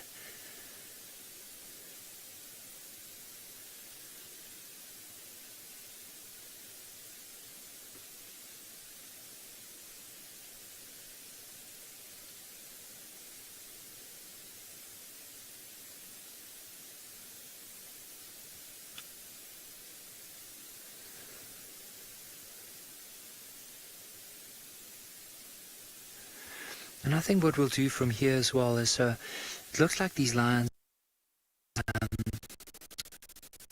lie down in quite a dense area, and especially if they carry on moving the way that they're moving now, we won't be able to see them properly. So what I think from here on is eventually we'll start heading into the direction of the sun and possibly go past some of the waterholes and see if there's maybe any surprises of leopards going down to drink.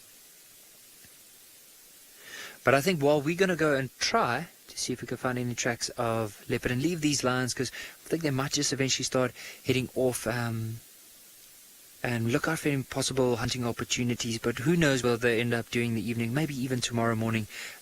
We'll leave that up to Eric to find out for us. But I think in the meanwhile, we're going to send you across to Tristan to get an update of his tracking.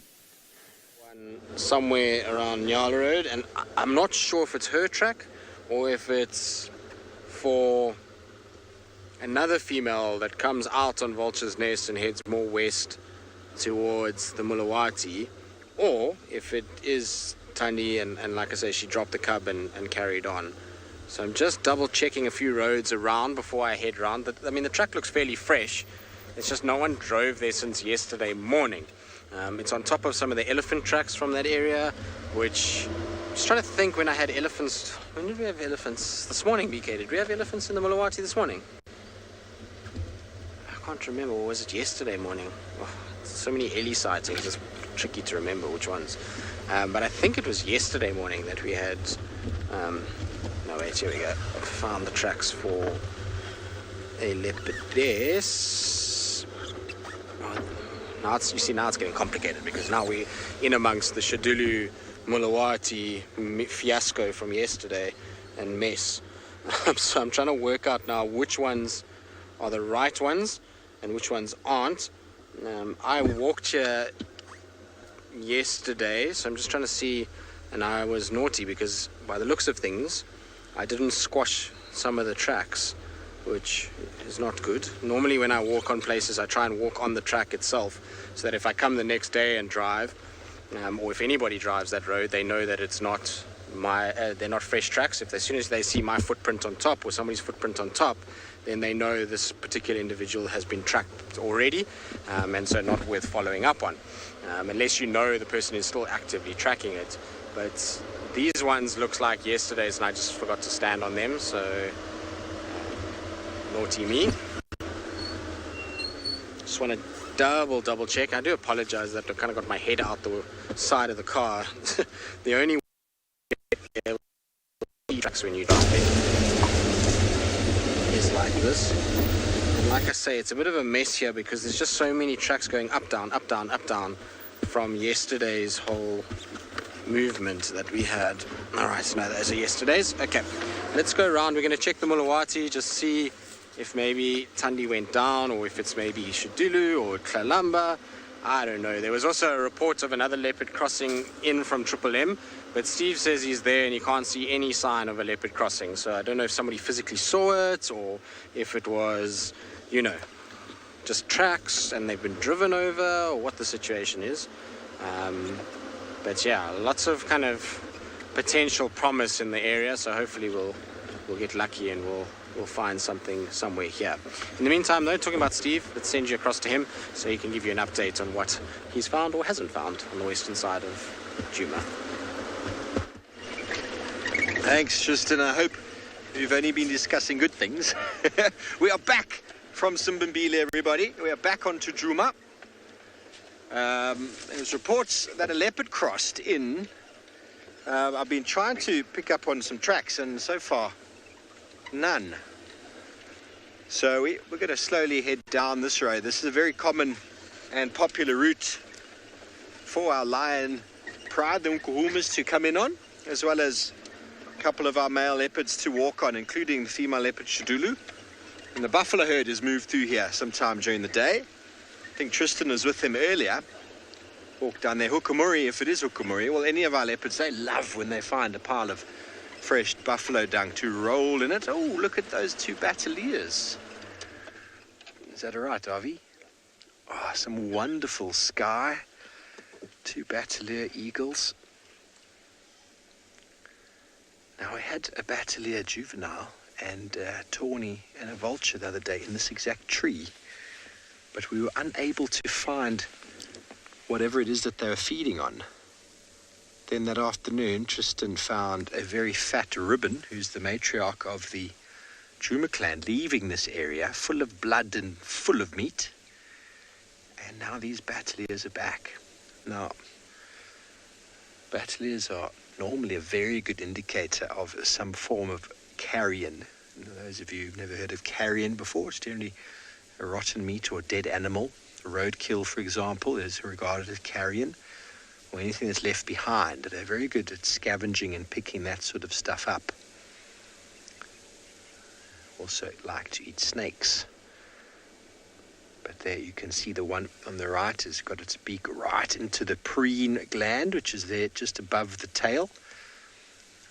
Majority of birds have got preen glands on their bottom, full of oil, and then pretty much every morning and every evening they'll go through a grooming session, and they'll put that oil on their beak and they'll reapply the oil to the feathers. The oil's got a microbiological sort of effect, and also it helps to keep the feathers dry. I've heard the term like water off a duck's back. It's because of the oil. So that's what keeps them insulated, keeps the water from getting in. Obviously, there's not a big problem of oil this time of year, but there is mites and all sorts of little critters that can affect them, and the oil also helps in that. A very nice example here of a male and a female. The male on top, you can see he's wearing the white on the shoulder, which is the waistband, and the female at the back, who's got the white low down, is the miniskirt, as well as the bikini top. So the female's got 2 bits of white on the outer wing, and the male just 1. Okay, very good. Well, I'm going to move on from our battaliers and send you over to Taylor McCurdy at Prylands, who I believe has found some lions.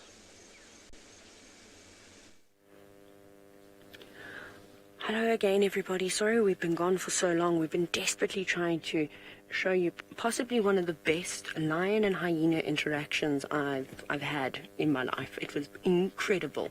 So we've got some lionesses, and you can see how alert they are. I know they're sitting up in the grass now, but that wasn't the case just a moment ago. Essentially, the lionesses that we saw this morning disappeared and went and rested underneath a tree, and then they started getting moving. And we were down at the dam just watching some elephants, and the next minute we heard hyenas whooping in the distance. And then we heard lions fighting with the hyenas. So what we did was we raced as quick as we could to get into this area. We weren't that far, we were just a couple of 100 meters away, but the roads were very windy, and we drove straight into this thicket. And the hyenas and lions weren't actually having a physical fight in the sense, but there was a lot of arguing. I'm going to reverse. I think there's some hyenas behind us, so I'm just going to try and go backwards. So just excuse the movement. We're going to see if we can move. We've just lost visual of the lions.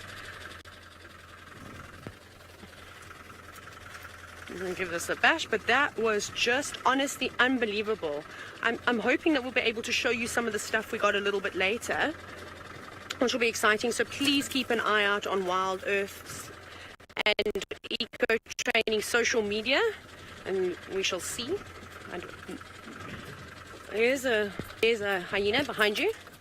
Okay, so we're going to show you a hyena. You can see, look, the sun is just dropping behind the horizon. It's kind of the last of the golden glow. And this area just reminds me so much of the Sabi Sand. It's so productive. Lots of lions. There are lots of leopards. So we did see one earlier too.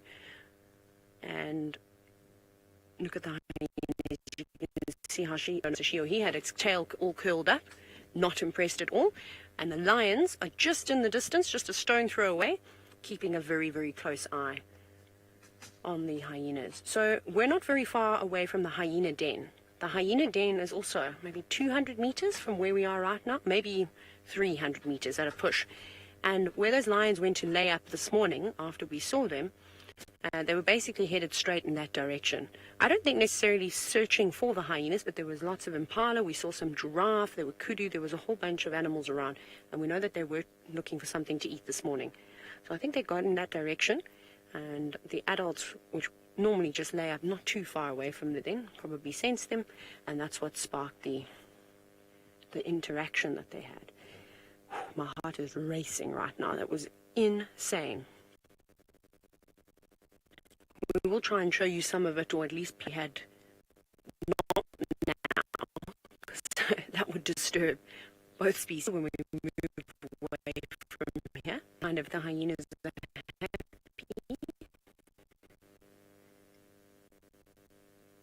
that, yeah, this is very, I think the hyenas are happy with the work that they've done. No one got hurt. Lions seem to be okay. My goodness, we're not even far from the eco training camp. I can't imagine what those sounds must have sounded like echoing down into the valley. This is very special to see. See that lioness just smelling the air every now and then, picking up some scents. And a slight breeze.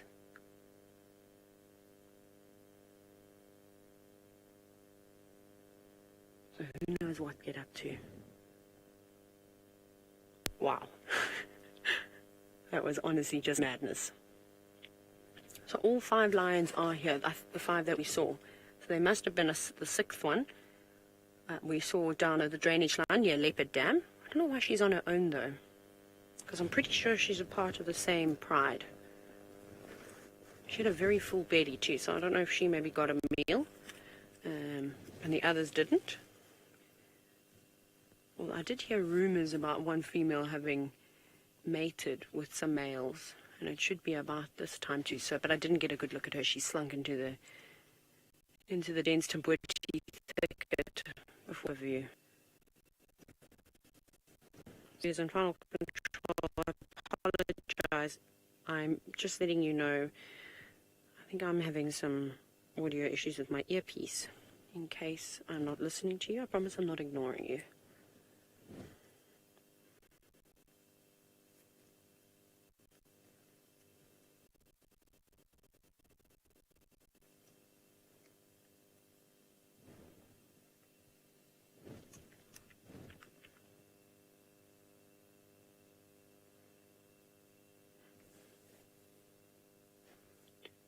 Now, Data, an interesting question about if hyenas will roll in lion feces to deter them.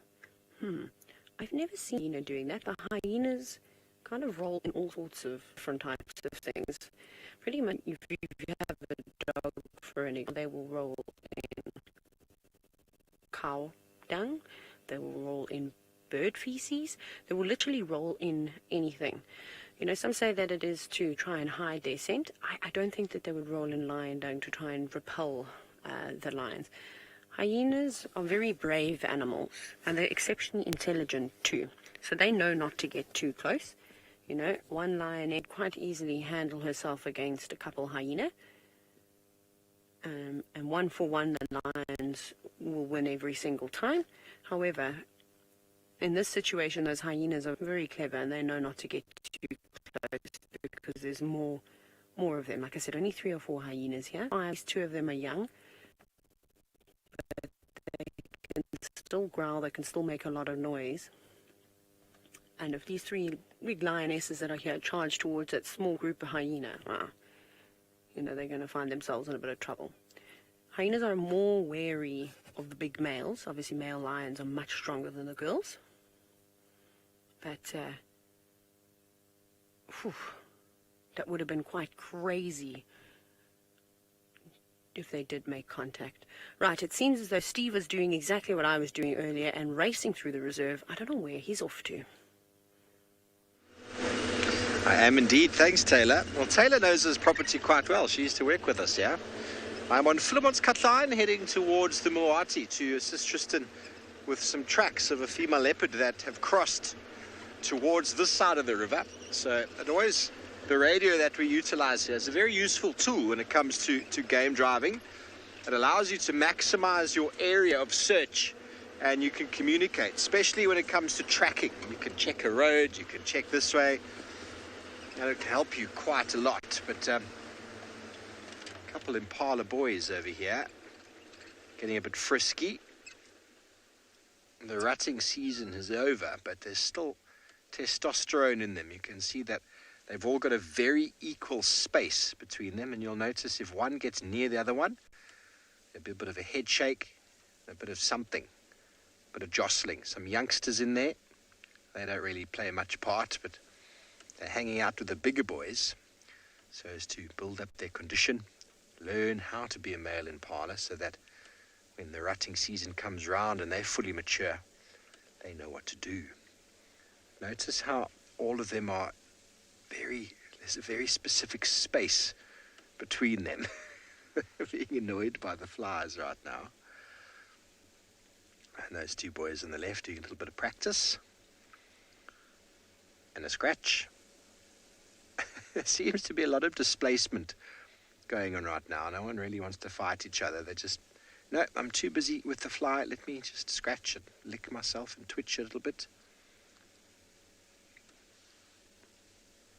The bigger boys at the back. There we go. You see the guy lifted his head? That's the prelude to the roaring that they do, that very loud growling sound that Impala do. And the licking of the lips is very characteristic of this time of year. The 2 guys on the right are posturing Derby. They're going to have a little bit of a tussle. That guy's moved off. He decided he's not happy. The other 2 now are going to have a little go. There's nothing serious in this, though. Impalas pretend to fight, and then they look off towards some unseen leopard as if, you know, it's sort of tricks and tactics my brother used to do whenever we used to fight, and he started losing. He'd always do something to try and distract me, being the bigger brother, you know. Lots of tricks. Impala do that all the time. They're about to fight, and next thing they look off into the bushes as if there's something there. A lot of displacement. There we go. Okay, great. I'm glad Nicky's managed to stop to show you the sunset. Let's go over to him and enjoy.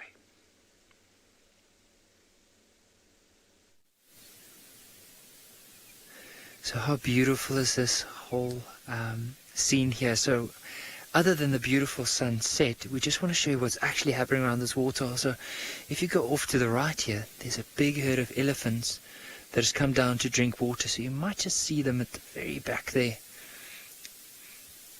You'll see one of the babies actually rolling down in the mud. And so it's so beautiful. So we have the sun setting, we have the elephants, and this is the other treat that's coming. Just off in the middle of the waterhole, at the back, there's a couple of vultures. I think it's right there, and if we try to zoom in from there, just I think from there go left. Yeah, a little bit left. And you'll notice there's a hyena on a carcass with some vultures around. So we'll definitely go a little bit closer to go and investigate and see what it is. But we just wanted to share with everyone this beautiful scene that we're looking at the moment.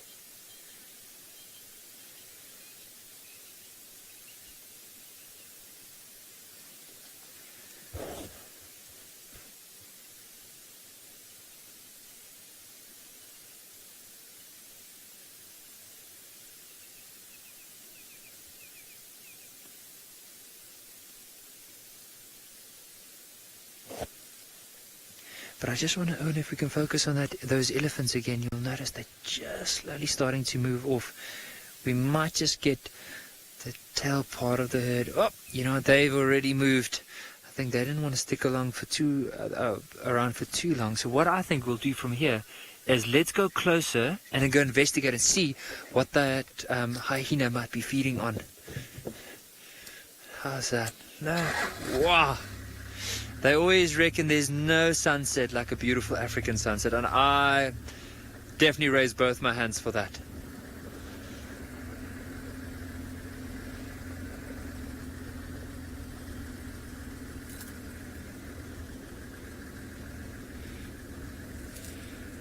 So what we want to try and do, there's an old road that's on this side of the waterhole, so we eventually take that old road and then do a loop around and see if we can get to that hyena with that carcass.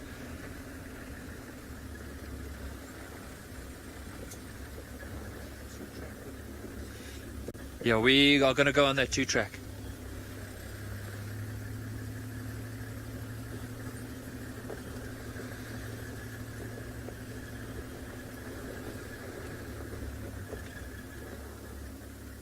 Okay, hold on. So it'll be interesting to see what it is. Like from where we were earlier, it almost looked like another hyena that was there, but I'm sure it's probably something like a warthog or maybe a waterbuck. I'm not too sure. So, and we're not far. It's just I can actually see the vultures flying up now.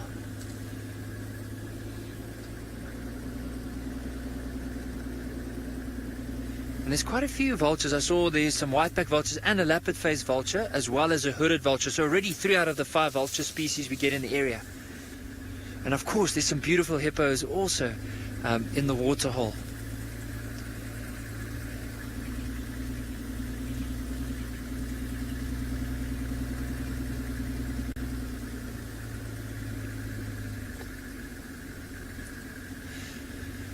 Ellie, I would say with the elephants, they won't be too bothered with the hyenas. So normally what will happen is, especially with one hyena like this, if the elephants would have been really close, they'll chase it.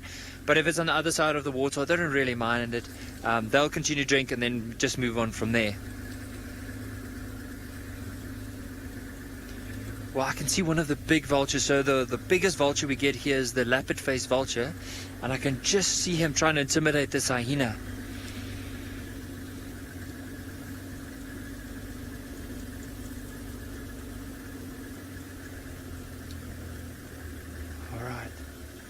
Let's just position it like this.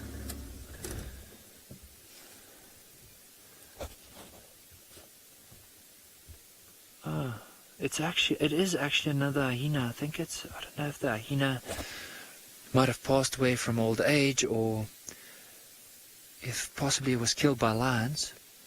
But I think that's why the other hyena was probably just trying to chase these vultures off.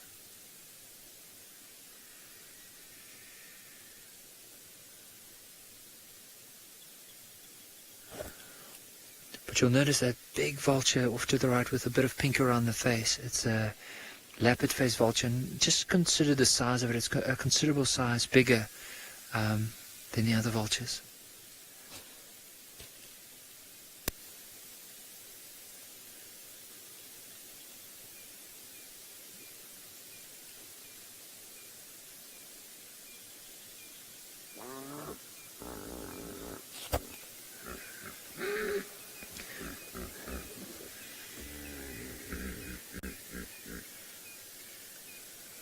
And with all of this, there's a whole pot of hippos as well, and I don't know if everyone heard that grunting.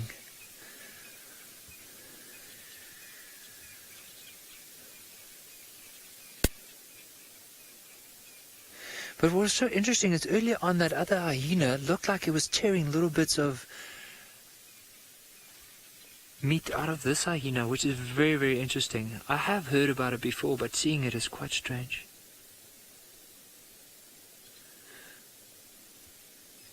So while we're going to stick around here for the next little while, let's send you across to Tswalu Kalahari, looking at an old kill. Wow, it sounds like Nikki's had some incredible viewing down there with those hyenas and vultures. Sure. So we've been following up on this leopard kill from earlier today. It doesn't seem like there's been any further activity on it, but they may even return during the course of the evening. But we're certainly going to stick around. You never know what rocks up. And then, in the area. And then we still haven't located on that gemsbak that our field patrols called in. But we'll keep scavenging around for that, and that also might be worthwhile spending a bit of time with. So leopards they'll feed on meat that's completely rotten, again, depending on how easily prey is available in the area. And this carcass, it was fed on at some point in the early hours of the morning. It was still really fresh when we got here. So I think they probably left it shortly before we arrived. So that's what I'm hoping. Obviously we're not going to approach this, on foot now. Because on these big weaver nests, you can actually get something lying right on the very top there that you can't see until you're underneath it, then it jumps off. So we'll just hang around a little bit, but we did a loop around the area and we didn't see any obvious signs of tracks coming in. So we could miss those very, very easily with this light and the grass and stuff.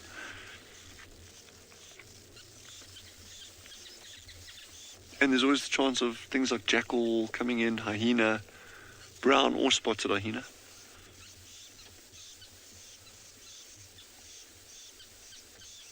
And it's just great being out here. That's the other side of it. So we think it looks like a grey duiker. It's a very small antelope that we get here. Very, very common. And an important food item for leopard, caracal, wild dogs.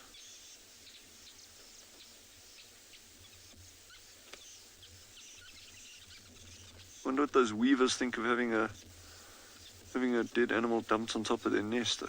Like, oh, really? Can't you just take it to the tree next door?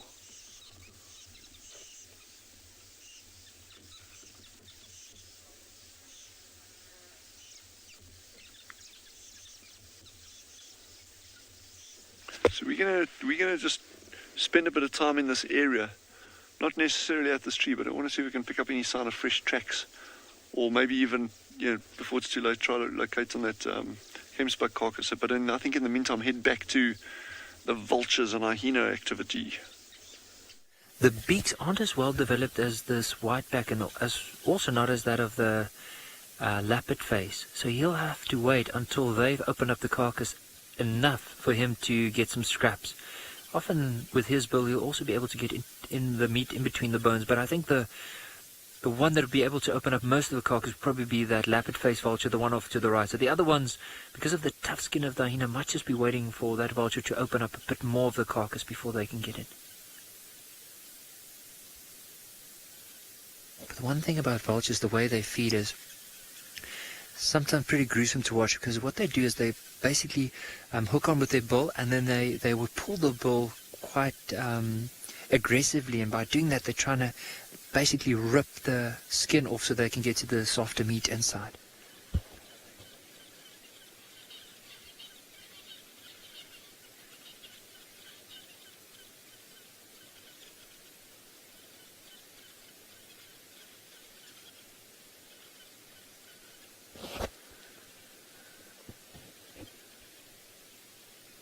You'll notice that one on the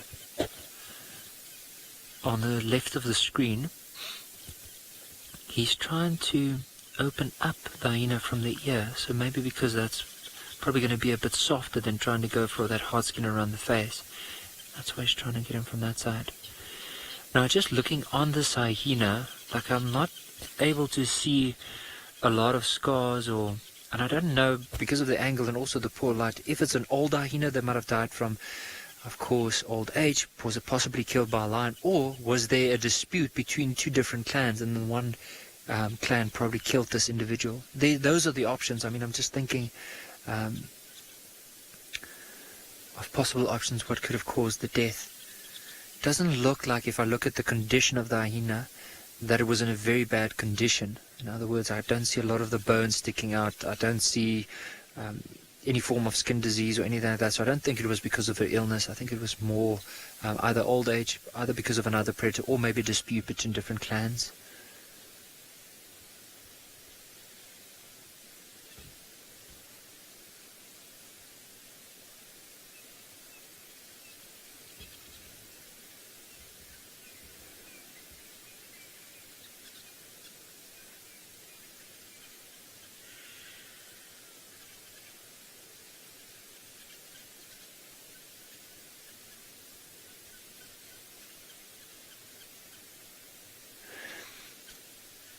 So with the hyena, so early on I saw the one hyena actually trying to take a little chunk out of this hyena. That's why I thought maybe it was a warthog or something else. But you do find sometimes with hyenas, if there's other hyenas that have, or if they killed some hyenas from a different clan, they might even eat that other hyena.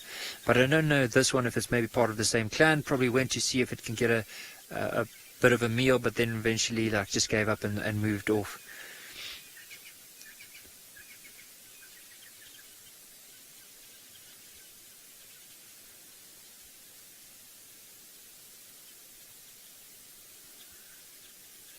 But you can see definitely that leopard-faced vulture is trying to actually see if it can open the carcass from the back rump area. And I think that's probably where the softest skin would be, just to tear that and then open it from there. You often see with predators as well, especially with cheetah, whenever they make a kill, they might even start opening the carcass from there and then feast their way forward.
There's actually, I see there's a water buck that also came a little bit closer to probably get down to the water for a drink. See the little gap here? Off to the left. So around about there. There he is. So it's a big bull that's probably coming down to drink water. And I think he spotted these vultures, so he's just trying to see if everything is safe before he starts moving on. or maybe not on, but towards the water. The only thing you can see now is that white ring around the bum, very distinctive feature of a waterbuck.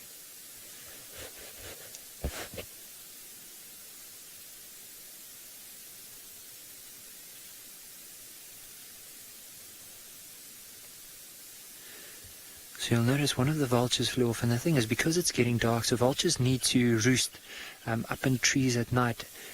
And then often what happens is, as soon as it starts getting dark and dark, of course there might be other hyenas that will move in, and the vultures can't see that well at night. So it's not going to be long before these ones will eventually set off and then head up into a tree. And it'll be interesting to know if other hyenas might come and feast on this hyena during the evening, or is this hyena going to be here until tomorrow morning before the vultures can come back and finish it off.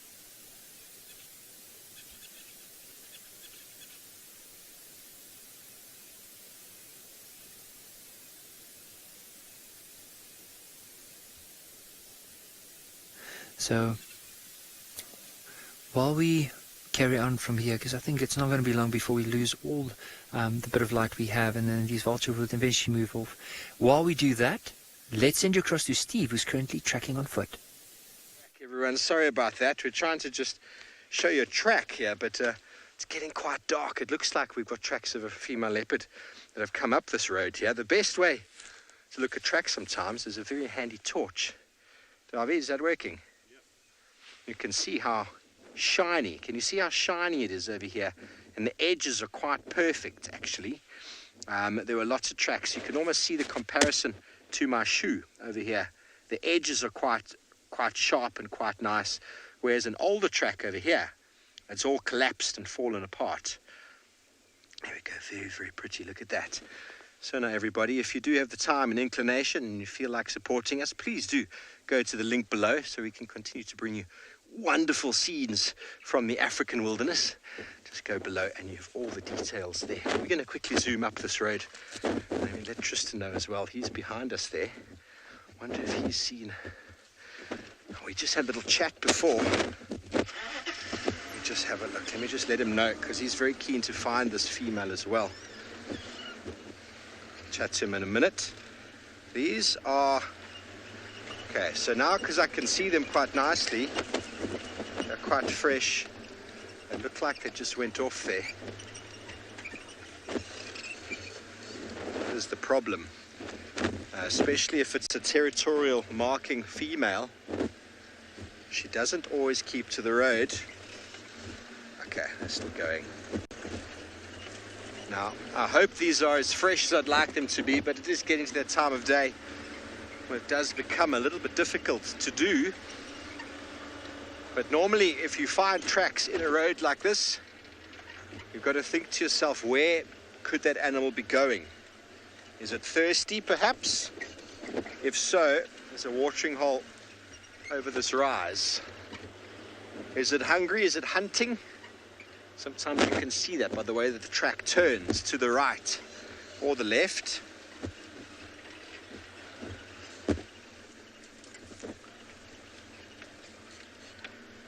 Okay. Don't see them now. There's one. Someone's driven here. As I've spoken before, these animals do like to move on the roads. As you can see, it's quite easy for us to drive. Nice and straight and quiet. Not too bumpy, except for these little mitre drains. Let's go check our little watering hole.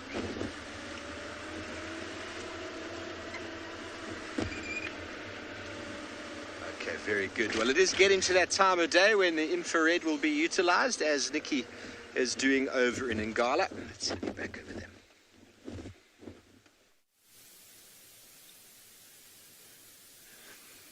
So we just had the vultures moving off, so it's starting to get dark now. You can see we've just put on the infrared, and if we go back, that's all that's...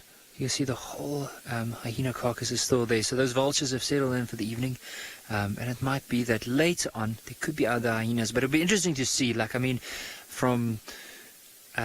instead of just reading or seeing sightings in other areas, I've never actually seen a hyena carcass on Impala before, especially a whole carcass like that. So it'll be interesting to see if other hyenas are going to take it during the evening, or maybe if the vulture is going to finish it off in the morning.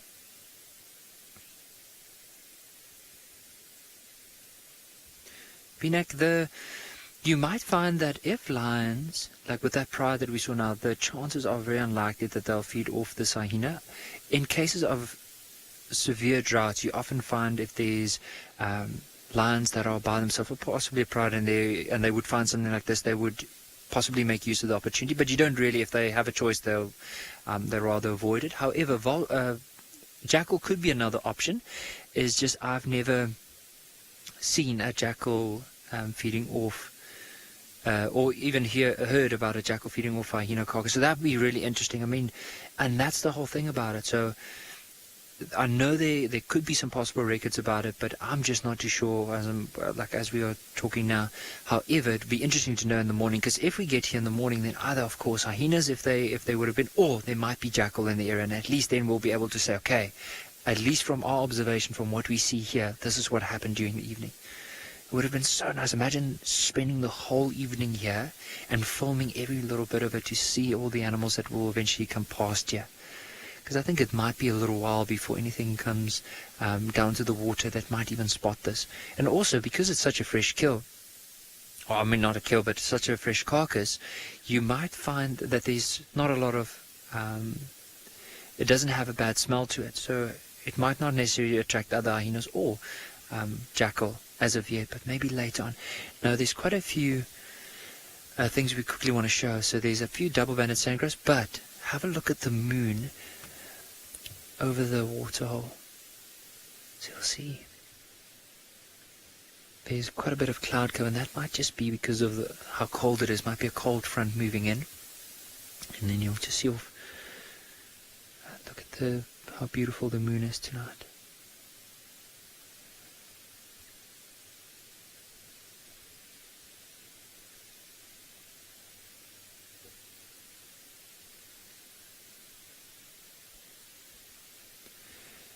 And then, and can you focus, see those little birds that have just come down onto the bank there? So there's some double-banded sandgrouse that just came down. So they often, especially as soon as, you'll just see some movement now, but as soon as it starts getting dark, you find these double-banded sandgrouse coming down to drink water. So in a survival situation, often early in the morning and late in the afternoon, it's nice being able to follow them, because they'll eventually lead you down to water.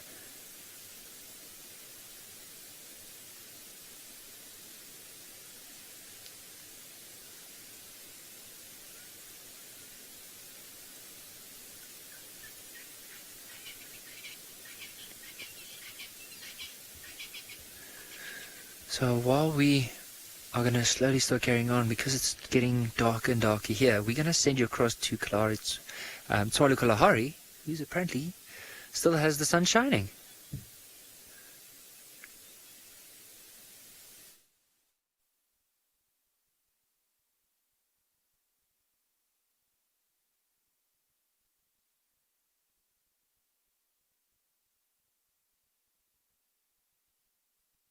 No idea how. Keep watching, keep watching, keep watching. If you look on the left-hand side of the screen, and I know it's very far. Can you see it there? Leopard on the left, on the far left-hand side of the screen. There's a cat sitting there, and it's walking. Okay, this is it. Guys, we have the real McCoy Kalahari leopard. And we've just moved away from that tree about 10 minutes ago. But again, I don't know who this cat is, and it's there's no ways I'll tell from this distance. So I want to first see how relaxed she is, what she does, or it's male, female, cub, whatever it is. And then we're going to get, I'm ecstatic. I'm absolutely, I cannot believe this. Oh, we got a second. We have a second leopard, guys. This is insane. Sorry, I'm getting really excited about this, but it's not every day that we see leopards. Yeah, we got two. Okay, that's a mother. That'll be a female, adult female on the right. And that's a youngster on the left. Guys, I don't even know what to say now.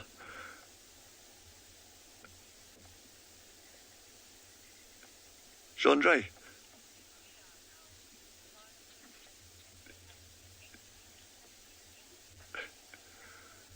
This is nuts. I'm absolutely over the moon.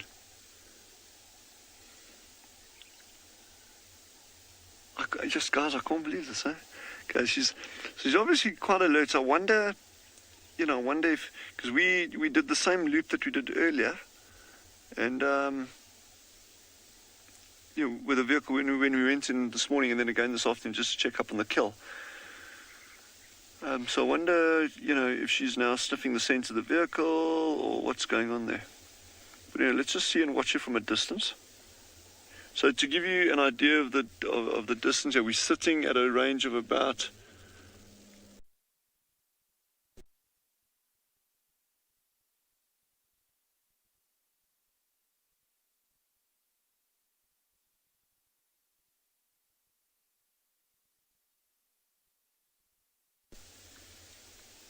there you go.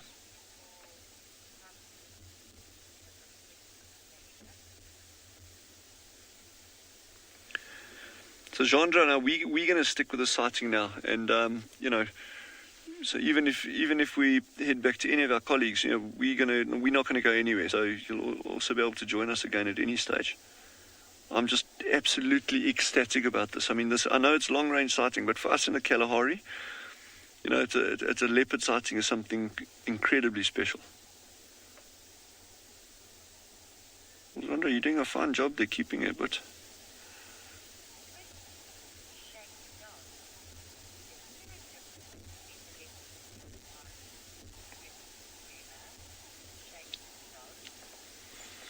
Shaggy Dog, why I love that question that you've just asked there in terms of is there a difference in leopards in the Kalahari and places like Djuma? The simple answer is no. They're all the same kind of leopard. The leopards, if you go down to Cape Town, for instance, right on the southern tip of Africa, those leopards there are incredibly small.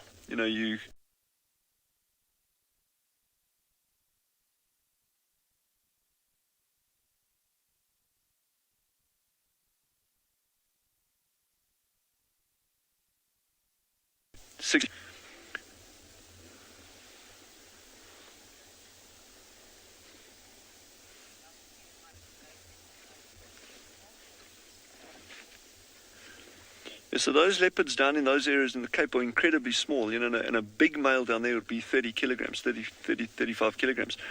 Up in Djuma, Ngala, Pinda, those areas, the guides will be better placed to tell you, but those leopards, a male, they can get to 70, 80 kilograms. That's kind of the same size range that we'd be dealing with in these areas. But so when I refer to Kalahari leopard, it's not technically correct. It's just, it's leopard, Panthera pardus. And there's 4.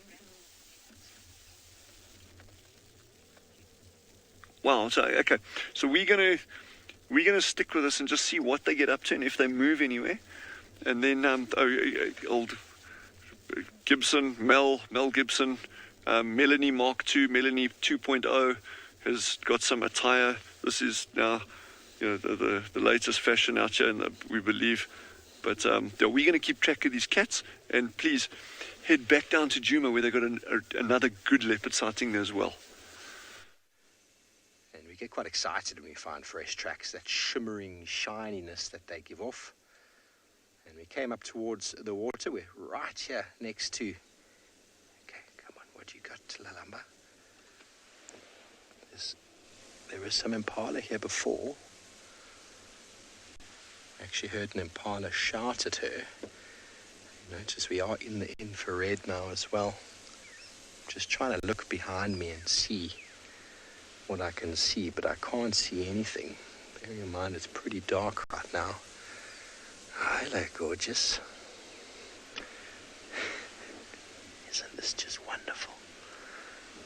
Hashtag I love my job. Here we go. Now there's a watering hole just here outside of one of the new lodges built here on Djuma called Tambeta. Little watering hole, and water cats will drink regularly. Obviously if it's too hot you find them just sitting and waiting. Let me know when you want me to move Davy. Okay, she stopped. Okay, so she hasn't. We thought initially she might have seen something, but she just wants to come to this watering hole and have a drink. So let's just get you in a nice position so that we can see that happen.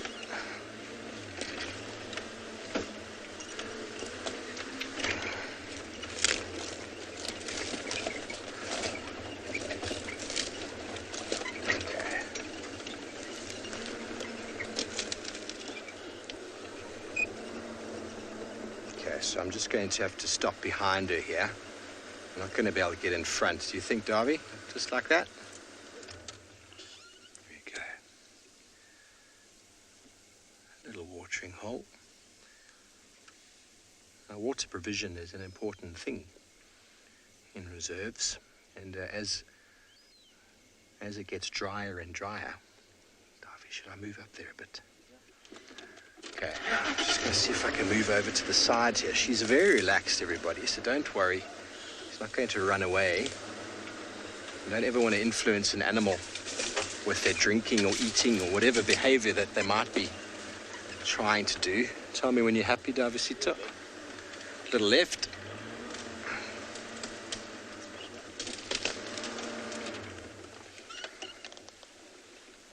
So like I said, just outside Tambeta camp where there's a little hide, you can watch the animals come and drink. So if you were a guest in that lodge now, you'd be able to potentially be viewing this leopard doing its thing. Although it is dark, you probably wouldn't see much, but you'd hear the noise.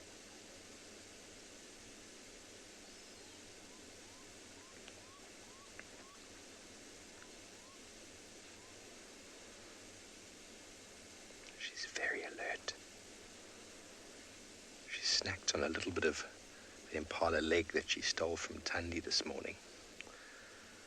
Other than that,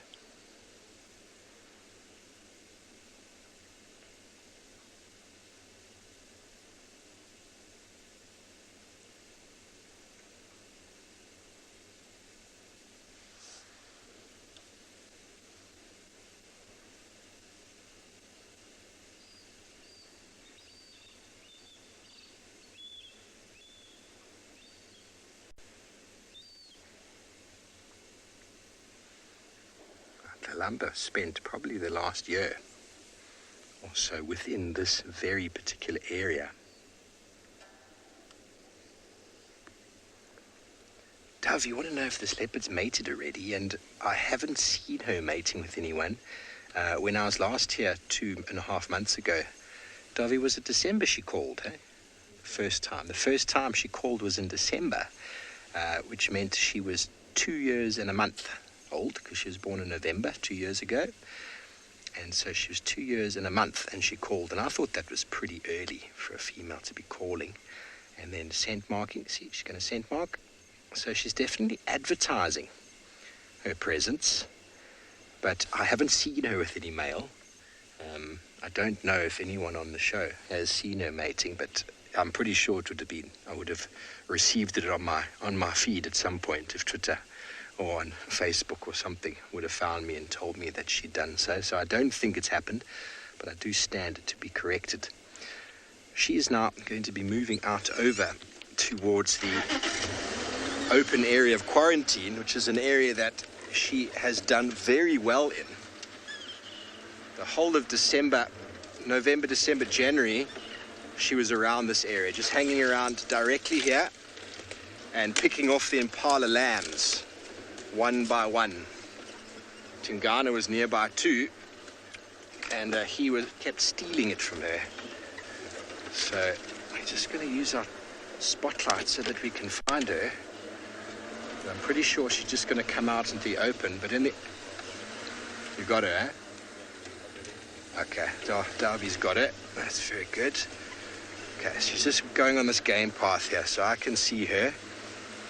And she knows as she comes out of the bushes here that, she's going to do another scent mark on that tree. She knows that as she comes out of the bushes here, there we go. That first impala is alarm called. She's on a territorial mission now after drinking. The impalas knew she was here before. That's how we actually found her, was the impala shouting. You'll listen to it now off to our left. So she knows as she comes out into the open, she's visible. Do you hear that?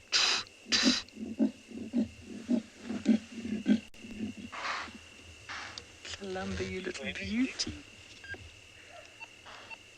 Kalamba just soared, everybody. That's the first time I've actually physically seen it. Oh, that makes me so happy. I think I'm just going to keep going, Darby. I think I'm out of sync, so I'm not going to look at you. Okay. Now, there's a little access road here. This is going straight down to Vulture Dam. She's done an enormous bit of walking today.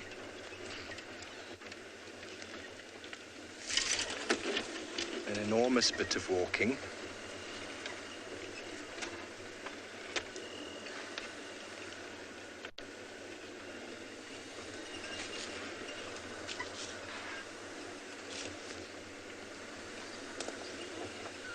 Okay, so when a leopard is spotted by the prey animal, they give up. They don't try and hunt. It's the energy consumption or prevention strategy.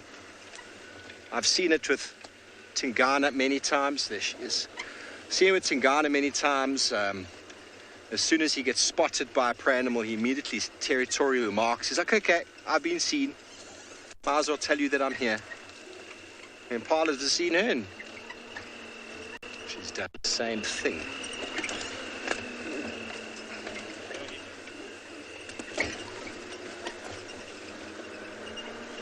Hello, Rutherford. I'm not sure if you heard that clearly. I went, Now, that sound is called sawing. It's a territorial marking.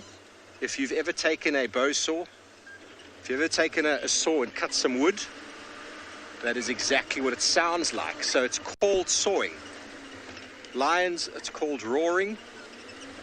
Leopards, they call sawing. She's about across the road here.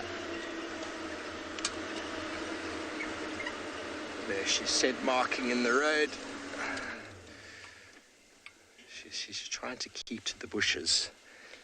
Going to avoid those impala that have seen her and go and find some more. So I'm going to be completely lights down from here on out, everybody. So it's going to be interesting trying to keep up with her. Just going to give an update on the radio real quick, if you don't mind. Stations, I'm still with Kalamba. She's just on the western side of Vulture Dam, mobile towards Yuri's house and the access between Vulture Camp.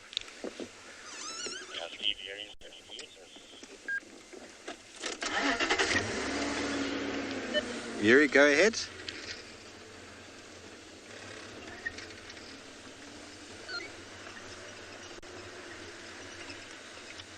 Okay, so we're going to have to try track her with the lights down, which is never easy, but this allows the animals and the leopards the freedom. We lost her already. Now I can just see her at my 1 o'clock here, out the corner of my eye. Can you see her there, Darby? It's just there.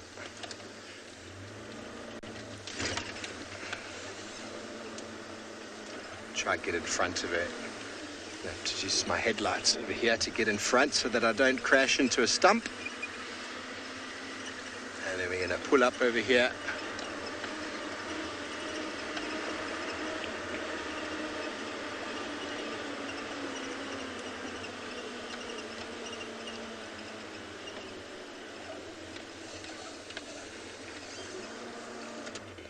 There she is.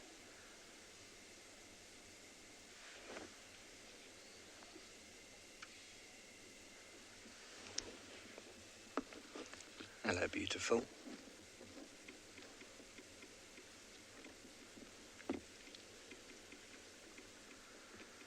Michael, I think she is. I actually wanted to comment this morning. Everything just went so quickly when Kalamba arrived on the scene. She suddenly arrived, and I was actually marveled at how much bigger she's gotten since I last saw her. She's really filled out a lot. I mean, she's only 2.5, and Tundi's, 13, 14 years old now, maybe even onto her 15th year. So a very long way behind. And when it comes to age, leopards definitely lose a little bit of size as they get older. Now, we're going to be going through the camp access here, which is going to be tricky. See if we can do it. She's going to walk straight up and past our camp. That's what she likes to do. We find her tracks through camp all the time. Directly in front of us, Darby. There she goes.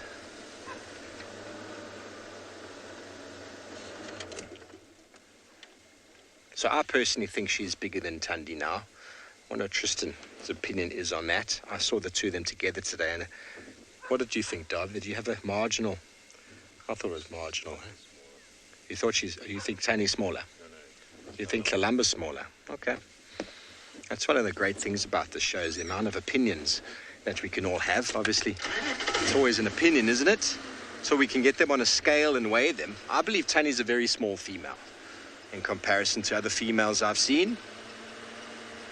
Very successful female. Don't let me get you wrong there, but... Oh, quick Darby. She's having a poo. Dove, no, I don't think so. I mean, she might get a little bit, genetically, after 2.5 years, they generally are sort of at the right height. Males will fill out more, like Hosanna. He's filled out a lot. He's actually probably her uncle/older brother. Males after 2.5, 3 have done a lot of the sort of the height growing, but they then stock out. But she is, in my opinion, is not going to grow much more. She might put on a bit more muscle or strengthen herself a bit more, but I don't think she's going to get any bigger. But I'd like to hear Tristan's take on that. He's known her since the day she was born.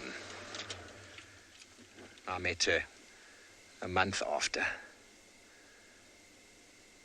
It's been a very wonderful ride. The first time I saw Kalamba, she was smaller than Tundi's current cub.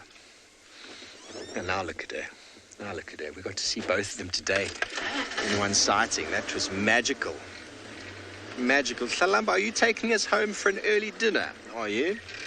This is the road right up to our camp and right home for food. Yes, indeed. Well, I'm very interested to know what Tristan's thoughts are on the two questions posed. Let's send you over to him and ask.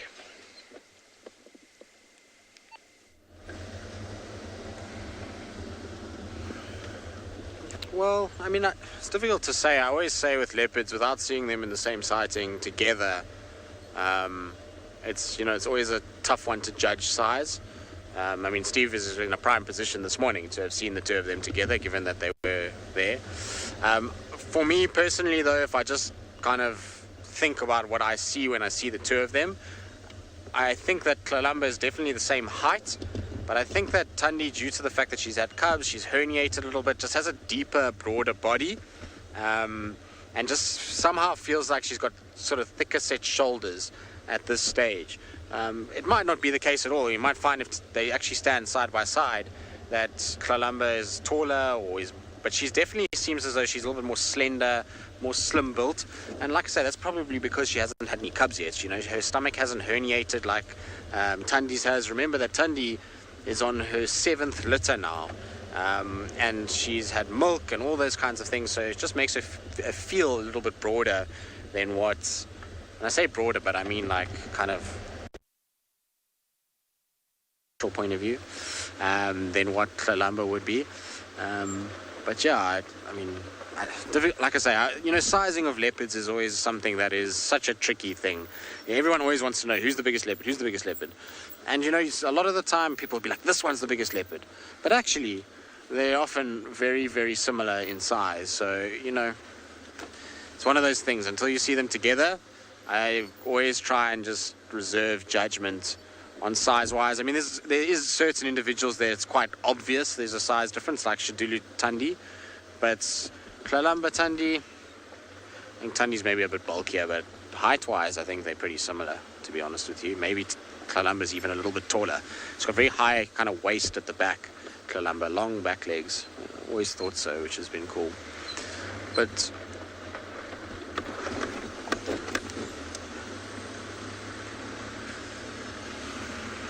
I was just checking around this sort of western side in case there was some sort of sign of Tingana. I'm so desperate to see Tingy before I go. Like I say, you never know what can happen. He's an older cat.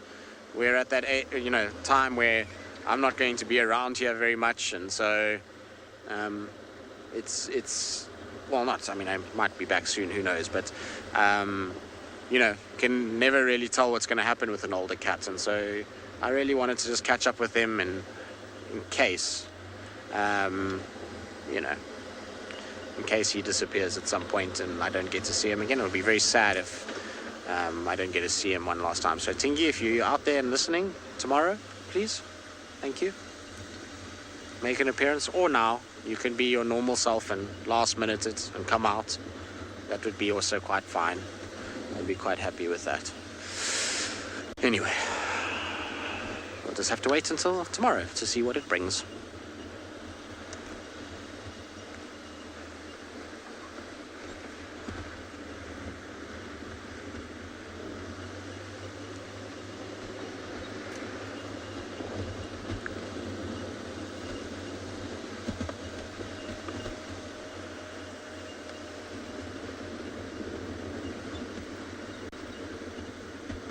Alright, so while it's dark here, it sounds like Tswalu Kalahari still has the sun and light. Well, maybe not the sun, but it's still light of day is up there. So let's send you across to Dylan, see what their plans are for the last little bit.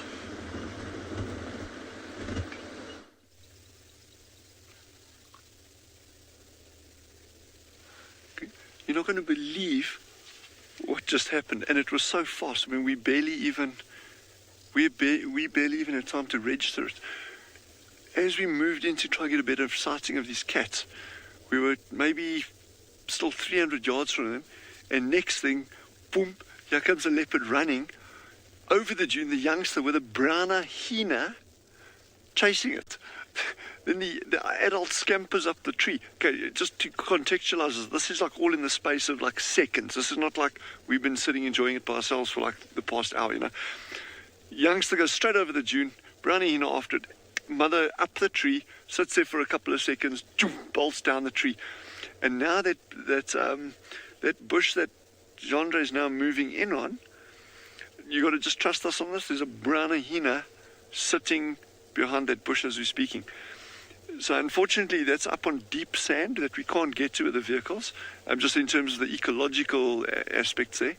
But just bear with us a little bit. There's a very, very strong likelihood the little guy's going to pop out at any moment. I'm hoping. We'll just kind of just sit there and just hold thumbs. It should be out fairly soon.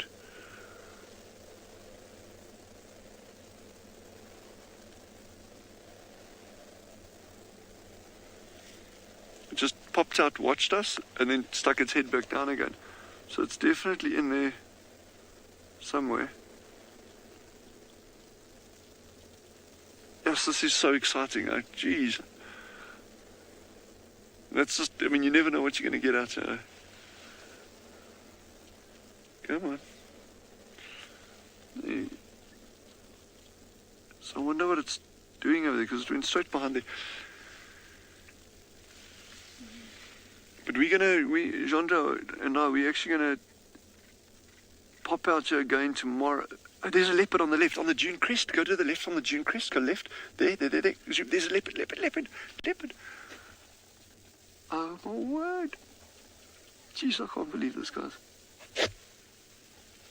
And it's watching the browner hyena. Well, it can only be watching the browner hyena. This is absolutely This is incredible.